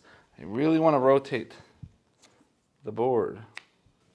I really need to rotate the board, but I can't. 1, 2, 3, 4. I need a move. Yeah. I'm playing this card for a point and a move. Not yet. Hold on. I'm launching. 2 credits. Placing a probe at Earth. And I'm going to wait, because he may rotate. And if he rotates, that makes things better for me anyway. Wait a minute. No. Spending an additional thing to launch with this card. Because then I have this potential thing here. Oh, I don't care about this anymore. All right, hold on. Yeah, all right. Means I get a card. I don't really like any of those cards. So I'm going to take a new card, which is, do this 3 times. Discard the top card of the deck for its signal. That's pretty cool. Yeah, that's my turn. AI takes their turn. They do have data again. They're doing that again. They don't have a tech this time, so they're only just going to place out a blue marker. So all of that data goes away. Placing out a blue marker. Lowest one. 1, 2, 3, 4. 1, 2, 3. He goes there. 3 points and an alien card, but that just means moving once on progress. Done. Now it's my turn. I don't think I'm going to be able to scan again. Hold on a minute. We got to figure out some stuff. I need an energy somehow. I need lots of energy somehow, but we'll figure that out. Couple of things. I want to... Scanning gets me more data, which I don't need right away anyway. Now, for now, I'm going to use this to clear all this data out. Which means I get to place out, and I do have 4 exofossils, which is wonderful, because I'll trade all 4 of those to place here for 25 points, which means 0, 5, 15, and 5 is 20. I'm taking my 100 token. Yay. His turn. He does have a probe moving forward to Oumuamua. He can't, because if we look here, 1, 2, 3, 4 spaces away, but in either direction, he would have to leave an asteroid field, and he can't because that takes an additional 1. So instead, they are scanning, which means they're scanning Earth, card, and Oumuamua. And I just realized a long time ago that we have a problem, is that this guy here should have activated, and it didn't. So I'm going to do that right now. He should have 1 more of that, which means they also place 1 pink. Lowest one, I don't remember if it was left or right, so I'll use their current, which is left. Lowest left, they don't have this. They'll take 7 points and a credit. So that means they're at 80, and their progress is advanced 1 further, but now we should have already filled in the data for that, as well as the other red one. Sorry for that mistake. I will have already left a subtitle there to fix it, but it shouldn't change things too badly because it didn't give them anything that they didn't have when they needed to before. But in any case, now again, they are placing out in Earth blue from the card and Oumuamua. So the blue card goes away. Earth is this one right here, which is going to finish for them again. And I'll do that in a second. Then blue means here or here. This one is closer to finished and has more of their stuff in it. And then Oumuamua, they will also be finishing and getting 2 points for playing that. There, 1, 2. So let's go ahead and finish all of the things that we need to finish. Putting their data in their pool for a minute. We'll fix that later when we go back to their player board. First things first, Kepler triggers. They score 3 points and 1 reputation. So this goes up 1. And then Oumuamua, they will get a reputation and 1 exofossil. For that, that resets as well. Nobody's in second place, so nobody stays behind on any of those. All right, back to me. I want to get to Saturn and orbit, but I don't have any energy at the moment. I could eventually, though. Saturn is right there. That's not hard at all. Moving 3 spaces. All right, so I'm going to spend 2 credits to play this card.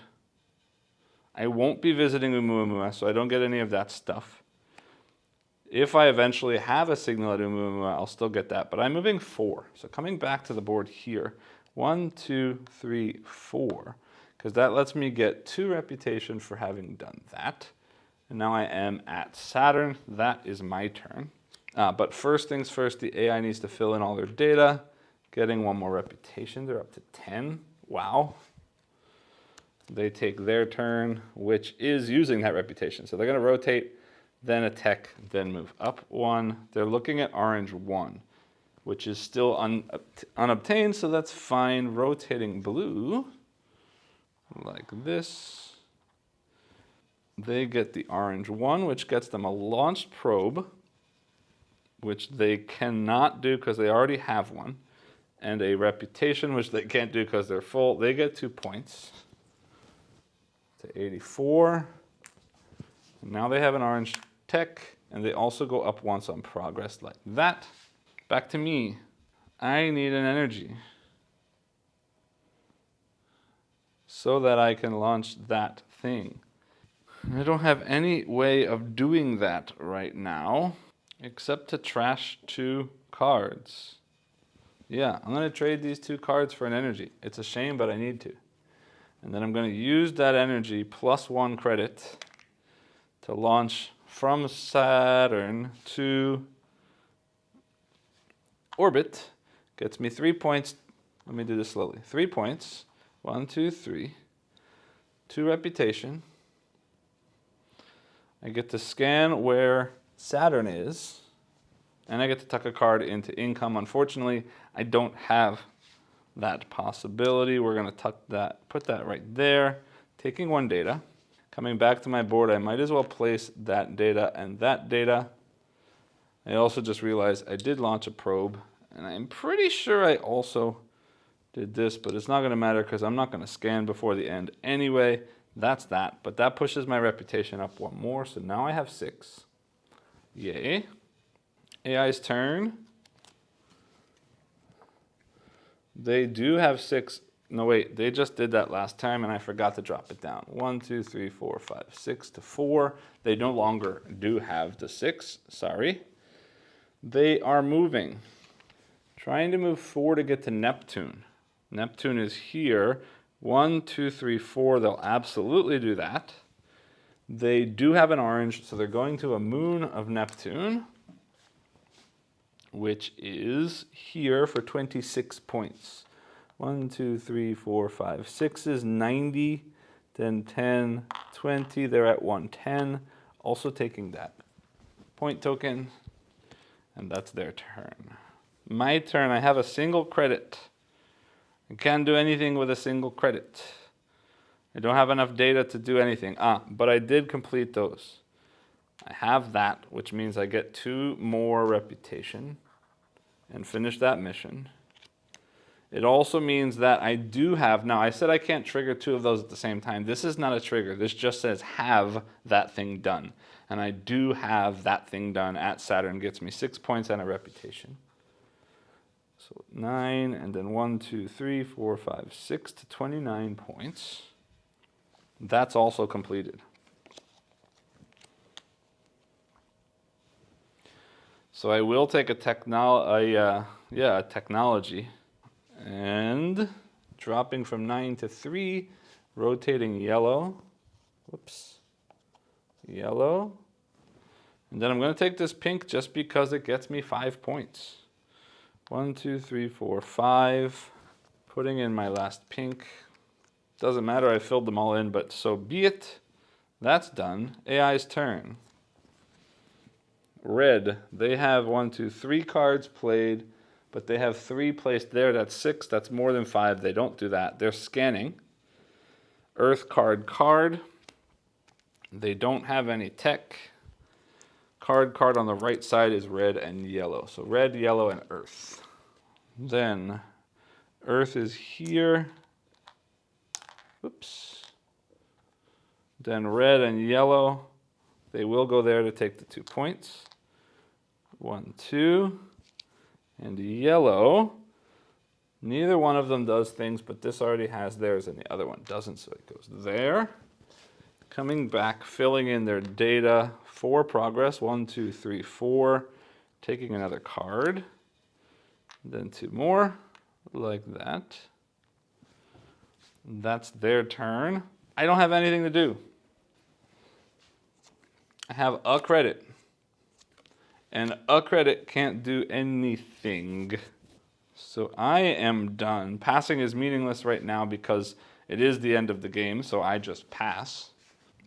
That's not true. I still have to rotate. There's just no stack of cards. So that goes away. We rotate orange, because that could affect his turn, rotating that. And I'm done. There's nothing else for me to do. The AI still has 3 cards, playing them out. He has no probe, so he's not moving. He does have full data, so he's getting 3 points plus a blue trace. Leftmost, this is 1, 2, 3, 4, 1, 2, 3, 4. Leftmost is here, 1.1 data, 1 rep. 1.1 data, 1 reputation, like that. Plus 3 points for their card. 1, 2, 3, they're up to 116. Taking another turn. They don't have the data. They will launch a probe and get a reputation. Probe is launched. Reputation's at 6. AI's final turn of the game. They don't have the data. They've already launched, so they will be moving. They don't have any tech. They're moving 4, hoping to get to Neptune. I don't think so. 1, 2, 3, 4, 5, 6. No. Uranus. 1, 2, 3, 4. Absolutely. 1, 2, 3, 4. Means they passed there and there for 2 more reputation. And they don't have a tech, so they are going to orbit. Yes. Orbiting Neptune, they get 10 points. 1, 2, 3, 4, 5, 6, 7, 8, 9, 10 points. Plus, they get 4 data and they place 1 signal at a black planet. All right, so 4 data. Gets them another reputation. 4 more progress. 1, 2, 3, 4. And they're placing out at a black planet, which will be this one, because it does finish them, which is a little scary. That goes to 9. Their data goes back to their track. This triggers, which means I already gave them that reputation, but that gets them 1, 2, 3 points, and they're placing out at pink. Again, placing the lowest rightmost. They don't have 4, so they are going to place here for 3 points and a card. 1, 2, 3, 32. And a card pushes their progress up, but that does nothing for them. They are out of cards. That is the end of the game. Now, before I go into my own final scoring, looking at the AI, they have 3 objective tokens or tiles that I was not able to complete. So they will score an additional 15 points. 32 and 10 is 42 and 5 is 47.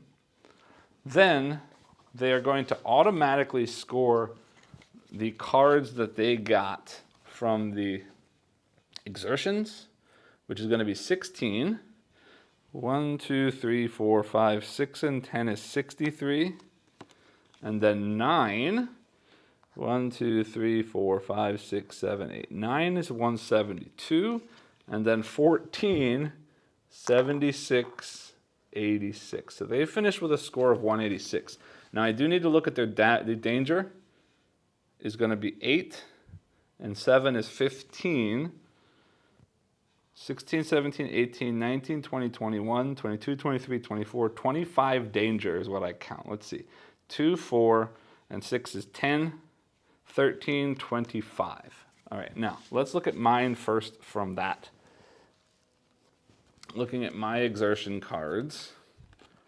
First things first, 3 pink techs, I absolutely did that. So that's 15 is 34 to 44, and 5 is 49. 2 yellows I did absolutely not do, and 2 reds I did absolutely not do. That's a little bit worrying, but I've got 3, 6, 10, 17, 21. Correct? 8 and 7 is 15, and 3 and 3 is 6 is 21. So I have 21, they have 25. Means they have more danger. So I still have to add in the rest of my score, which I will do in a minute. But since they are the highest danger, I'm going to do their points right now.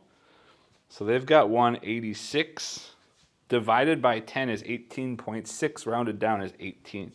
So they're going to go back to 76 minus 8. 1, 2, 3, 4, 5, 6, 7, 8.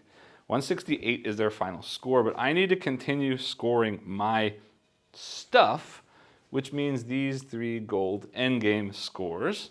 First things first, 5 points for every credit card that's tucked. Credit or energy, but credits I have definitely more of.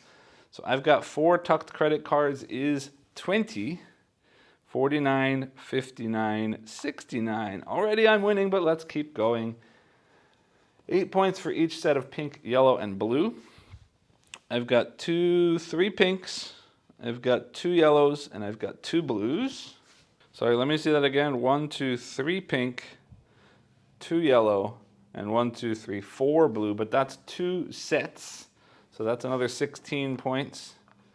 Is 75, and 10 is 85.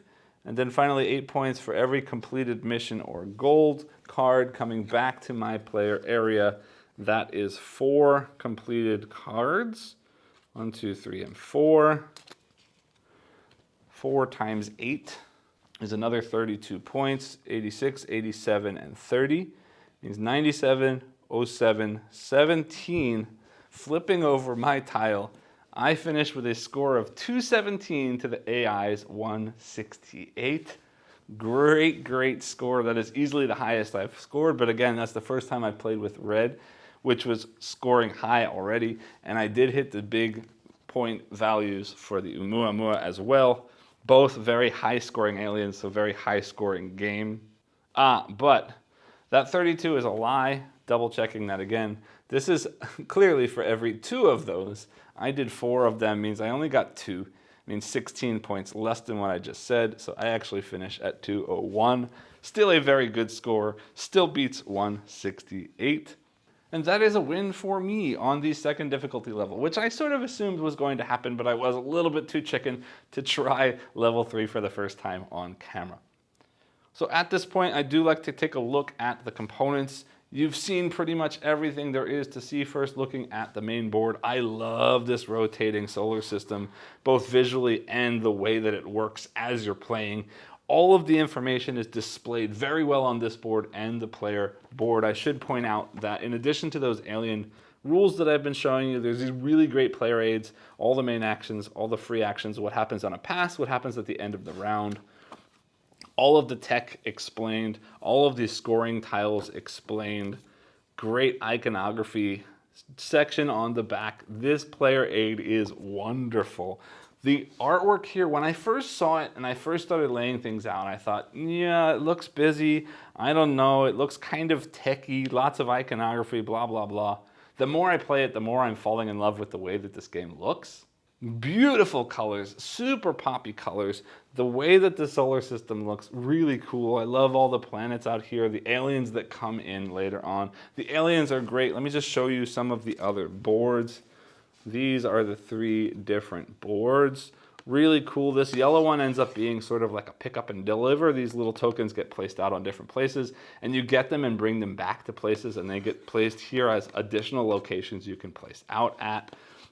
This blue one, hold on, let me make sure I'm explaining them right. Yeah, the blue one is an anomalies board, and it puts out these anomalies on the board, and every time the Earth passes the section that has the anomaly, whoever has the most things placed out gets some kind of reward for having the most of that color placed. And this green one is really cool. It sets these sort of milestones ahead of you on the score track, and when you get there, you place it here to trigger one of these things. But then also the cards that come with this set out milestones, so you get an immediate reward, and when you get to that point on the score track, you then get another reward later on. Really, really cool, both visually and how things change up. I'll talk a lot more about that in my final thoughts of the game. But again, visually looks great. I love these little data pieces. Coming back over to the player side of things, really, really, really great iconography. All of the different texts are super clear, super easy to understand just by looking at them. Again, all of the cards super self-explanatory, huge deck of cards, lots of really nice artwork on all of those cards. Yeah, I'm just a big fan of the way this works. I do love that the back of every player board is a different AI. So you'll see this is the level 3 that I was afraid of. It would add one of the advanced cards right from the beginning, switching from 2, 3, 5 stacks of tiles to 2, 4, and 6. So there's an additional 2 tiles of the 2nd and 3rd level. And this sort of order of things changes up. I don't know how much that matters for the way that the game plays, but just really cool that each of the player boards has a different level AI on the back. I also love this dual layer player board, how everything slots in real nice. Big fan of the components. I should point out all of the little pieces as well. Let me get the scoring and reputation pieces. Really, really cool tokens. They're plastic, but they almost feel like they could be like a veggie plastic or that sort of biodegradable plastic, which would be nice if that's the case.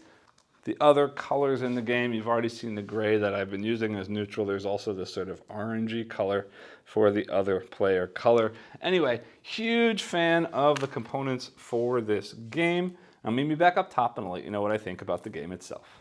Welcome back. I hope you enjoyed that playthrough. I sure did. I did very well against the AI and it makes me pretty happy. But anyway, I want to get into how I feel about this game, and I am going to apologize up front because there's a whole lot going on in this game. And my mind is sort of going to wander through all of my thoughts on this.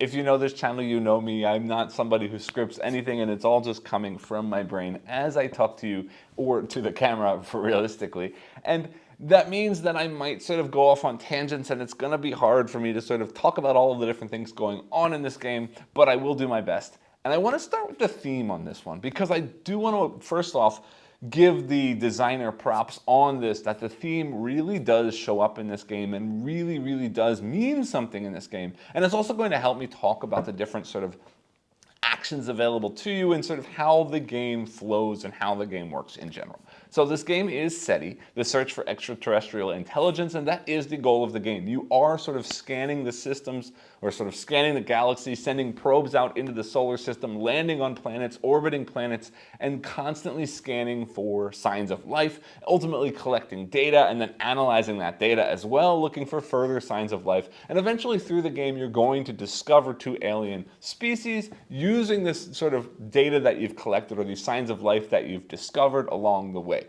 But I'm getting ahead of myself because the aliens come later on in gameplay. Let me talk first about the sort of core mechanical loop in this game.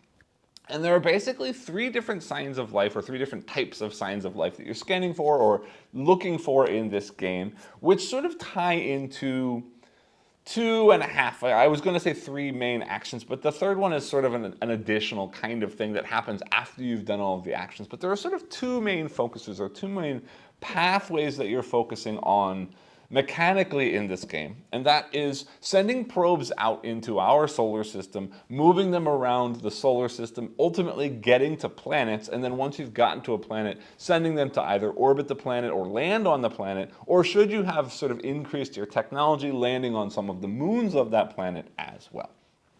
The other sort of path in the game is scanning the far galaxy, looking for signs of life, not in our own solar system, but out there somewhere. And that scanning system is going to be sort of the second sort of main action pathway that you can take in this game. And they are going to be quite intertwined together, but let me sort of focus on the 2, starting with the probes in our solar system. So you can send a probe out, and when you send a probe out, it always lands on the Earth and starts its journey out from the Earth, obviously, because that's where we are. And then the first step is, once you've gotten that probe out into our solar system, you need to move that probe to a location that is going to be important or useful for it to land or orbit later on, to ultimately score points and do a variety of other things in the game. Most importantly, finding signs of life, again, to find these 2 alien species. And when you do that, you're going to need to be able to move that probe through the solar system from space to space. And the way that you're doing that is in a variety of different ways, one of which is the sort of first usage of the multi-use cards in this game. Printed in the top left corner of these cards are going to be sort of free actions that you can discard that card to get, one of which will be move points. And those move points will move you 1 space adjacent through the solar system from space to space, going from the Earth to empty space, to comets, to asteroids, and ultimately to planets. And again, you're going to need to discard those cards, which is nice because you can sort of collect those cards and spend them as you're doing that. But it also means then you're not using those cards for actions, which I will come back to later. But some of those cards do have actions that you could actually take a turn to pay for the card that will give you even more movement, or will give you bonuses based on how you're moving through the solar system. The other way, easy way that you can do to move through the system, or move through the solar system from planet to planet, is by spending energy. And each energy counts as 1 movement point as well. But when you're moving, again, moving from space to space costs one movement point, except for if you are leaving a space with an asteroid, you need to spend 2 because it is more difficult. You don't want the probe to crash on the way out of that area of the system on your way to a planet. So ultimately, you're moving around and you're moving around until you get the probe to a planet. And then once you get to the planet, another action that you can take is by spending, depending on what you're trying to do, a variety of credits and energy to either send that probe to orbit that planet or to land on that planet. And I did mention before, and I will mention again, and this will come up later as I talk about technology, but you also have the ability to unlock technology that will allow you to land on the moons of the planet.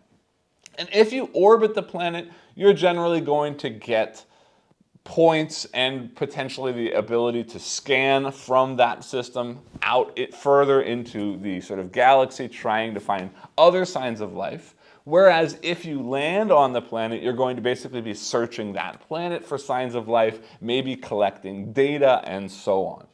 So landing on that planet is going to be how you get the sort of yellow-colored sign of life. So this is the whole pathway of putting out a probe, moving around the galaxy, moving around our solar system, and then sending your probes out to planets to either orbit the planet, trying to scan further out into the galaxy, or landing on the planet to collect information from that specific planet. And every planet is going to have a sort of different balance of what it's going to do for you, basically points or data or signs of life or the ability to scan or potentially the ability to upgrade your income. Income is going to be a very important thing in this game. And I don't want to spend too much time talking about it right now, but income is how you're earning these credits and how you're earning this energy that you are ultimately spending on all of these actions. It's also potentially how you get more cards into your hand every round as well. But the income is another way that we're using the multi-use cards, sliding a card under sort of the stack of cards of your current income, gaining whatever kind of icon is printed on that card, and then again gaining that icon or that resource as income at the start of every round from that point on. And that might come from landing on planets as well. And again, I also mentioned you might be collecting data specifically from the planets or from scanning out into space. And I'll talk more about scanning in just a second. But that data has the ability then to be slotted into your player board. And when you've collected enough data, you can spend an energy as an action on your turn to analyze that data. And analyzing that data is going to be then how you get the blue sign of life out on those two alien spaces on the board. And I will come back to talk more about what these signs of life mean and what the aliens mean as well. But let me keep going. We finished this sort of probe idea. Now we've got this idea of scanning out into outer space or beyond our solar system. And this is a different action you're going to take. Again, spending credits and energy. And you're always going to be able to scan the sector where Earth is.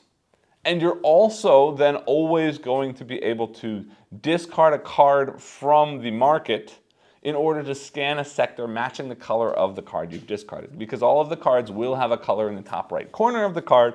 So wherever you whatever you discard is where you're going to be able to scan.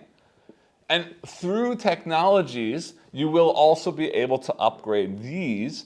I should come back to technologies and talk a little bit more about the probes, but let me pause on that while I'm talking about scanning. I also have the ability to add technologies that will allow me to, when scanning in the Earth sector, actually give me the flexibility of scanning either an Earth sector or in either of the two adjacent sectors. I also have the ability to scan, I believe, in Mercury sector as a technology. I have the ability to throw away a card from my hand to scan in a sector matching that color, in addition to the one that I've thrown away from the market to scan in that color. And the final technology here is actually going to tie back to the probes because it will allow me to launch a probe for 1 energy during a scan, or instead move a probe 1 space. So this is an additional way that I could get movement. But what does scanning mean? Scanning means that the board is divided into sort of wedges or sectors. And each of those sectors has some sort of star system that you're going to be able to scan. And when you scan, you place one of your markers in the location of that sector. And each of those sectors is going to have a variable number of data that can be found by scanning that sector. So when you place your marker out, you take one of those pieces of data, placing your marker there. If you are the second person to place there, you will also get a little bit of a point bonus.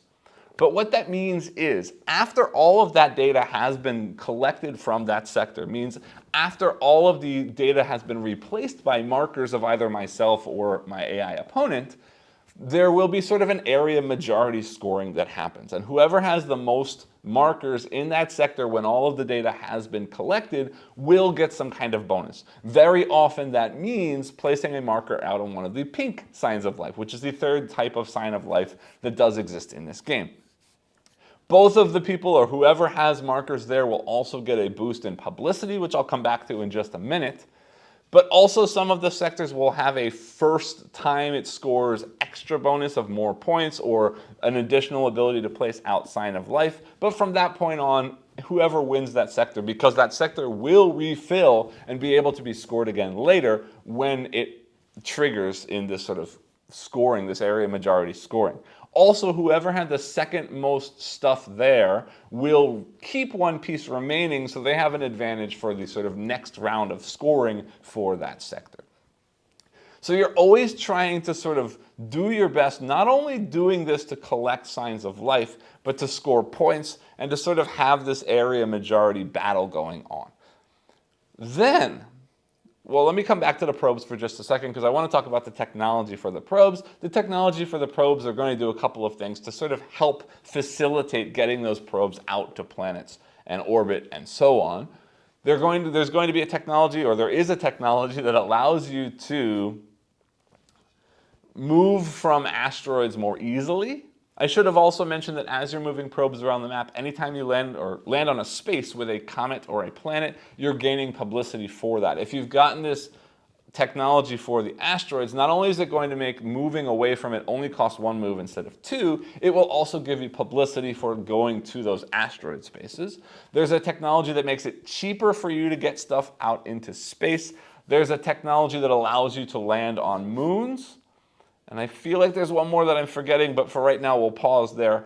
But coming back to these 2 main actions, scanning and sort of moving probes and launching probes into space, or landing probes onto planets, both of these are going to be heavily influenced by one more really cool and really important thing in this game, and that is the sort of solar system board itself.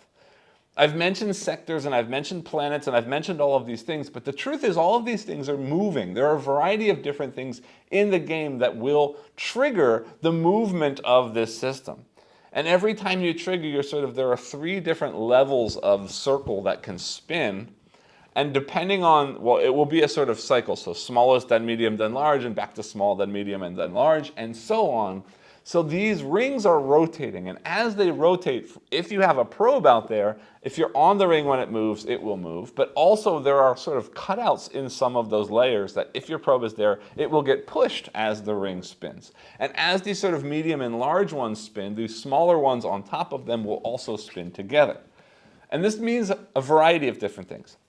It means that the distance from planet to planet will change because different planets will be lined up in relation to other planets as different rings are spinning.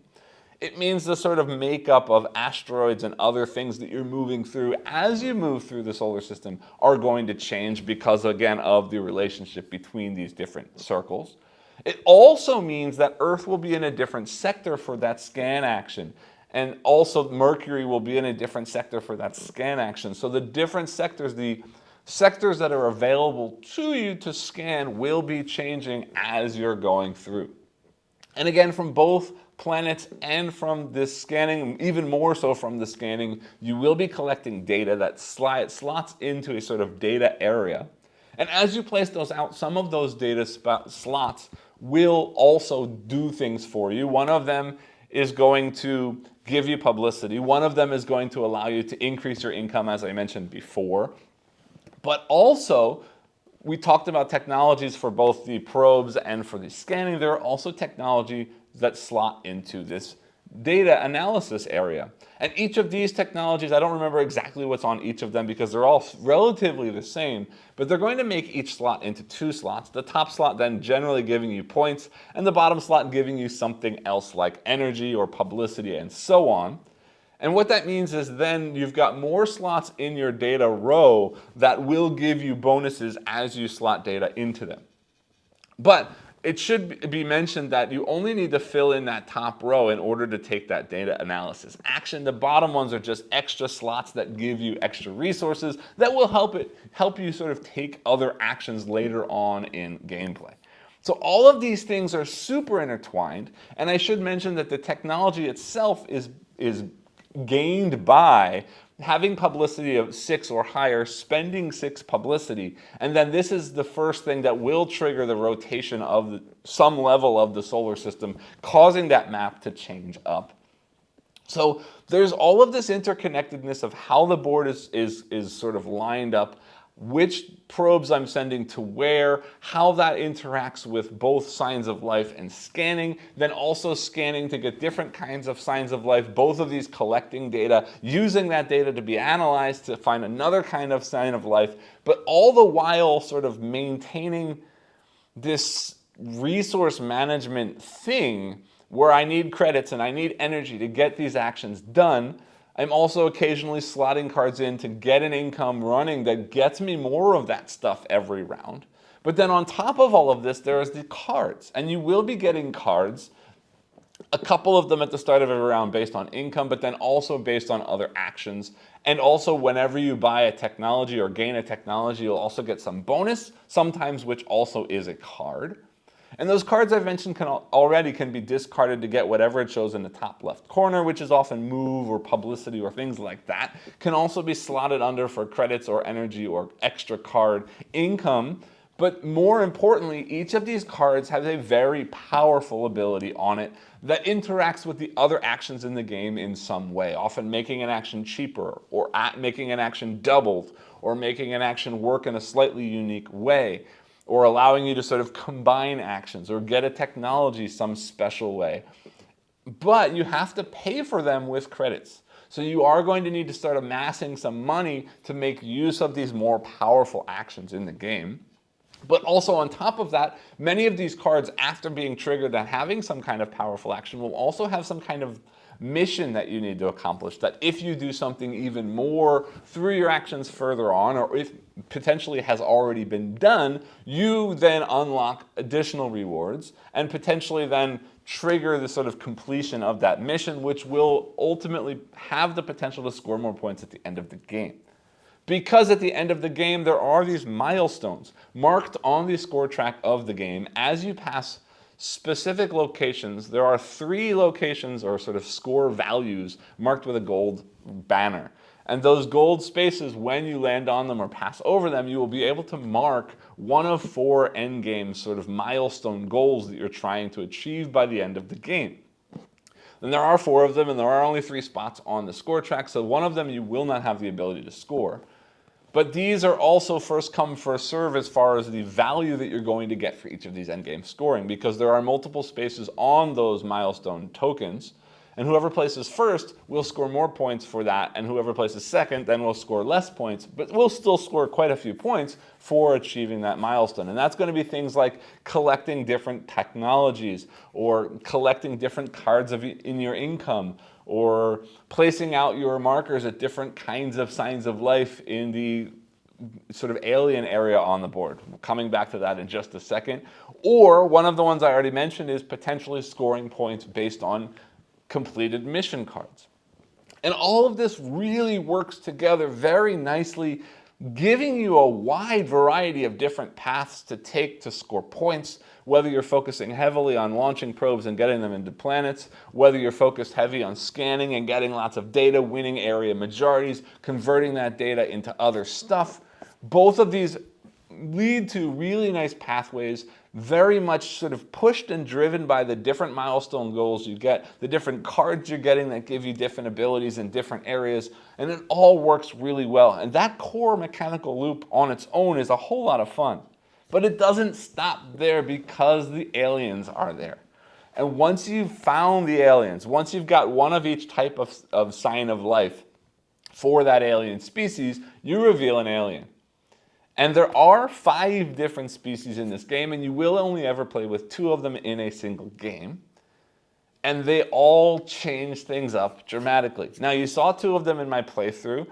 I can't remember their names right now, but the red and the purple ones, basically. The red ones are cool that they add a sort of push your luck element to the game, giving you additional endgame scoring goals, while also throwing in this idea of danger. And whoever has more danger at the end of the game is going to lose 1/10 of their points, which could be huge. But the different goals that the red aliens are giving you also have the potential to score a lot of points. I should, before focusing on these aliens, come back for a minute, because as soon as the aliens are found, their boards flip over. And now you've got these sort of 3 pathways for the 3 different types of signs of life, that now when you do discover signs of life, you're not placing them on those starting spaces, you're placing them somewhere on the aliens board. And what that means is you're getting some kind of special thing for the aliens. And in this case, for the red aliens, you're scoring lots of points and you're getting lots of stuff, but you're also collecting danger every time you place on there. So you sort of have this push your luck, risk reward battle going on. Is it worth taking the risk of that danger in order to score this point? Does my opponent have some danger that I can sort of risk taking extra danger? Can I score lots of points from this goal or from this placement on the board that sort of counterbalances that risk that I'm taking by taking extra danger?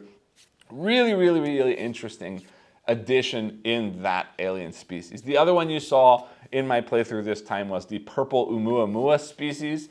And they sort of push more exploration in outer space.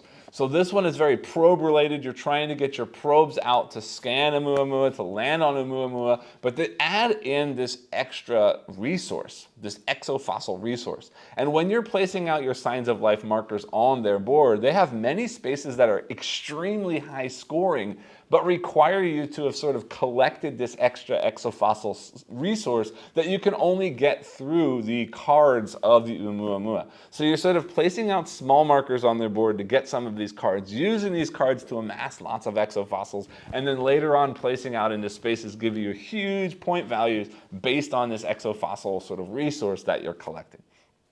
The other three aliens are the green, the yellow, and the blue ones.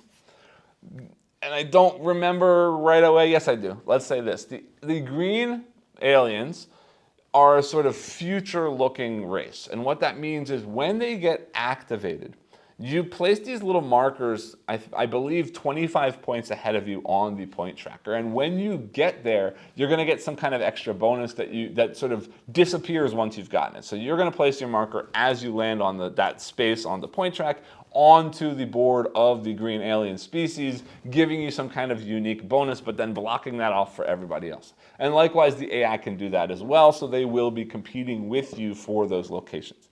In addition, though, the cards from the green race are really cool because the cards from the green race generally have two things on them. First, you're going to get some kind of thing when you play the card, but then you're going to put a marker however far ahead on the points track from your current point value. And when you get there, that card will then activate something else in addition to the original thing, which is really, really cool that it puts this sort of future planning step both from that original token placement as well as the card play from that alien race, that you really have to think, well, I'm going to do this now, and then in the future, I'm going to be able to do this. And you kind of have to set yourself up so that when you get there, you'll have the ability to do that thing, or that it will be meaningful for you to be able to do that thing in the future. And I believe that the green race is also the one that uses energy instead of credits when playing cards, which allows you then, if your income had been sort of more leaning towards the energy side of things, now you have the more powerful ability to start using cards that you weren't really able to do with less credit income running. So that's a cool sort of split path, extra opening up of the game that gives you a little bit more ability in gameplay. The blue race is a sort of, it's called the anomaly race. And basically you put out these three different anomalies, matching the three different colors of signs of life out into sectors of the board. And I mentioned that the board is going to rotate. And every time Earth rotates, if Earth rotates into a sector that contains one of these anomalies, whoever has the most signs of life marked on the card of that alien race for that color will get some kind of additional bonus. So hoping that the solar system is rotating quite a bit, especially every time people are buying technologies, if that happens a lot, you could be triggering these anomalies quite a bit. So if you sort of focus on getting your stuff in there early, you could potentially be triggering lots of bonuses from that blue race. And the yellow race adds in an entire new mechanism to the game of pick up and deliver. So basically when you're on a planet, when you use a card of that yellow race, it's going to basically allow you to discover some of that race on whatever planet that is. And you're going to look, there's a bunch of these tokens that are face down. You're going to look at the ones that are at that planet, choose the one that you like, and put your marker on it at that planet. So basically now you've basically sent some kind of supply probe to pick up that stuff. And then whatever the card is that allowed you to pick up that stuff is going to have some kind of location printed on it as well. So then you have to move that probe to the location where that card says. And when you do, you're going to score first off whatever bonus the card is going to give you for having delivered that. But then that token that you've picked up goes out onto the alien board of that yellow race and becomes a new space, I believe for the blue signs of life, the one from data analysis, that will allow you to put something there to get whatever that bonus was. So you're basically creating the alien board. You're choosing the tokens that get placed out there. It means you're choosing the potential rewards that you could pick up later on for having gotten stuff out there. But adding in this extra sort of mechanism that uses the solar system board and uses the movement points that you'd normally be using to move your probes to now also move these tokens around the board, trying to get them from one location to another, to then upgrade the alien board, to then give you more potential for the future. All of these things are really cool, and all of these things interact with, sort of make you think about the way the game works differently, makes you use the different actions of the game in different ways, but then also makes you think about how the two different alien races work together. It's not just about which alien races you have in a game that sort of make you focus on the two things the aliens can do. It also makes you think about how those two alien races work together in the single game, and how your style of play can either focus on one of them, focus on the other one, focus on somehow to some sort of dichotomy of like interactivity between them, connected to the other things you're already doing with income and launching probes to planets and scanning the sectors for more signs of life. All of this stuff together, it sounds like a whole lot as I'm trying to explain it all to you right now on camera, but it really flows together very nicely, and everything works very well. This leads to this, which leads to this, which gets me resources, which pays for this, which lets me do this, which gets me more resources, which lets me pay for this card, which does this. And you get these really cool cascading rounds where you start the round off with a couple of resources and you think, well, I'm going to take 2 actions and that'll be it. But then every action sort of feeds into the next action, which lets you upgrade a technology, which gives you a bonus resource, which lets you take this next action. And it just feels good. And as you're getting further and further round and round and round into this game, your ability to get stuff done just grows and grows and grows. The rounds are getting bigger and more powerful, and you're getting more stuff done. The aliens turn out and turn over, allowing you to do even more powerful stuff, giving you access to new cards that do new different things, and it just feels good. Yes, it's heavy, yes, it's crunchy, but it's not overwhelming. It doesn't feel incredibly hard or heavy, and again, because of the thematic connection here, it really, really works very well, and everything really makes sense. I understand what's available to me. I understand what I can do. It's just up to me to figure out what is the most efficient use of my stuff, what is the path that leads to the sort of best cascading combos that I can get. And when I hit those big combos, when I do see, well, this can lead to this, can lead to this, can lead to that, and if I didn't do that, I would have done that, and that's it. It feels really good, and I'm loving every play of this game. Solo mode. So far, I have only played on the first 2 difficulties. I do wish that I'd played on the 3rd difficulty for this playthrough for you on video, just because I did do very well this time, and I would have liked to see what the 3rd level would do. I can't comment on the difficulty yet because, again, I haven't played beyond level 2, and I have won most of the games that I've played, so it's definitely time to step up the difficulty. I apologize that I haven't tried more of the difficulties going into it, but seeing what they do, seeing how they sort of increase the speed that things are happening, seeing how they start with more advanced cards in the deck, meaning they're doing more advanced things, but also meaning they're getting more turns per round. It's very clear how they are going to escalate and how it will become more difficult. So I do want to applaud the designers for having put these sort of increasingly more challenging bots into the game. But let me focus on the solo mode itself. I have to say that I'm very happy with how the solo plays in this game. It's very much like I'm playing against a real opponent. Now, granted, things will happen based on the cards that come out, so things could be really punishing or not punishing depending on the order that the AI's sort of action cards come out. They are getting bonuses for specific technologies, so if it does work playing out that they're getting the right technologies and then triggering the right actions with those right technologies, they could crush you one time and be very weak based on not sort of matching up in another play. So there is definitely randomness there, but I do love the way that each of these cards has multiple sort of actions that the AI can take. And if they can do this, they'll do it. If not, they'll do this. If not, they'll do this. So they do kind of push the AI to grow in certain ways so that it's getting more and more powerful so that when the action is triggered, it does do something good. Meanwhile, it's doing other things that doesn't really require it to have much stuff to get those things done. And it really does feel like an opponent who would be sort of planning their future turns by taking some smaller, weaker turns and then hitting you with something big later on. The way that the AI interacts with the game is the same way as a player would. So they are interacting with me just like a multiplayer opponent would, taking signs of life, competing for those area majorities from the scan actions and so on. It does feel sort of very active.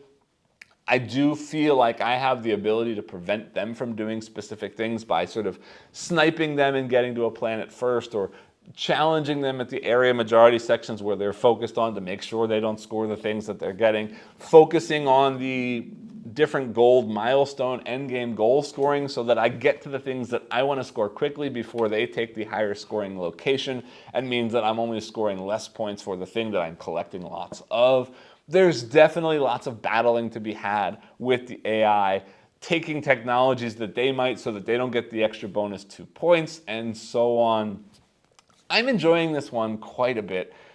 I don't really have anything negative to say about it, except maybe the setup is a little bit fiddly and there's a lot going on. It does take up a lot of space on the table, but I don't care because I'm really, really enjoying this. And I know that there's been an expansion announced for this that's apparently going to add in some stuff that sort of starts you off with some resources and maybe shortens the game a little bit. I know that some people have a complaint, and I understand it, that the sort of first round is short and there's not a whole lot you can do because your income hasn't been boosted and you don't have a whole lot of resources, and it's sort of just a sort of prep round so that by the round 2 or by round 3 you really have your engine going and can get a lot done. So I've heard that the expansion is going to sort of give you a kick-started game start so that you can start off stronger and skip that sort of weaker round or two, which is nice to see. But more importantly, the expansion is going to add in more alien races. And again, the alien races are what makes this game feel so unique and fresh and different every time I play the game. So to have more of those, not just to add more in, but to add more combination possibilities between the different alien races, will make this game to have even longer life. I think it's already very variable, but having even more of that, I can't complain about it. Big thumbs up for me on this one. This is one that I almost passed over on, and I'm very glad I reached out for a review copy of this because I have enjoyed all of my time with this, and this one absolutely stays in my collection. That's basically all I have to say about this one. I do hope that this video was helpful for you. As always, I do ask that if you like this video, please remember to like, subscribe, and click the bell icon below, and I'll see you all next time. Thanks.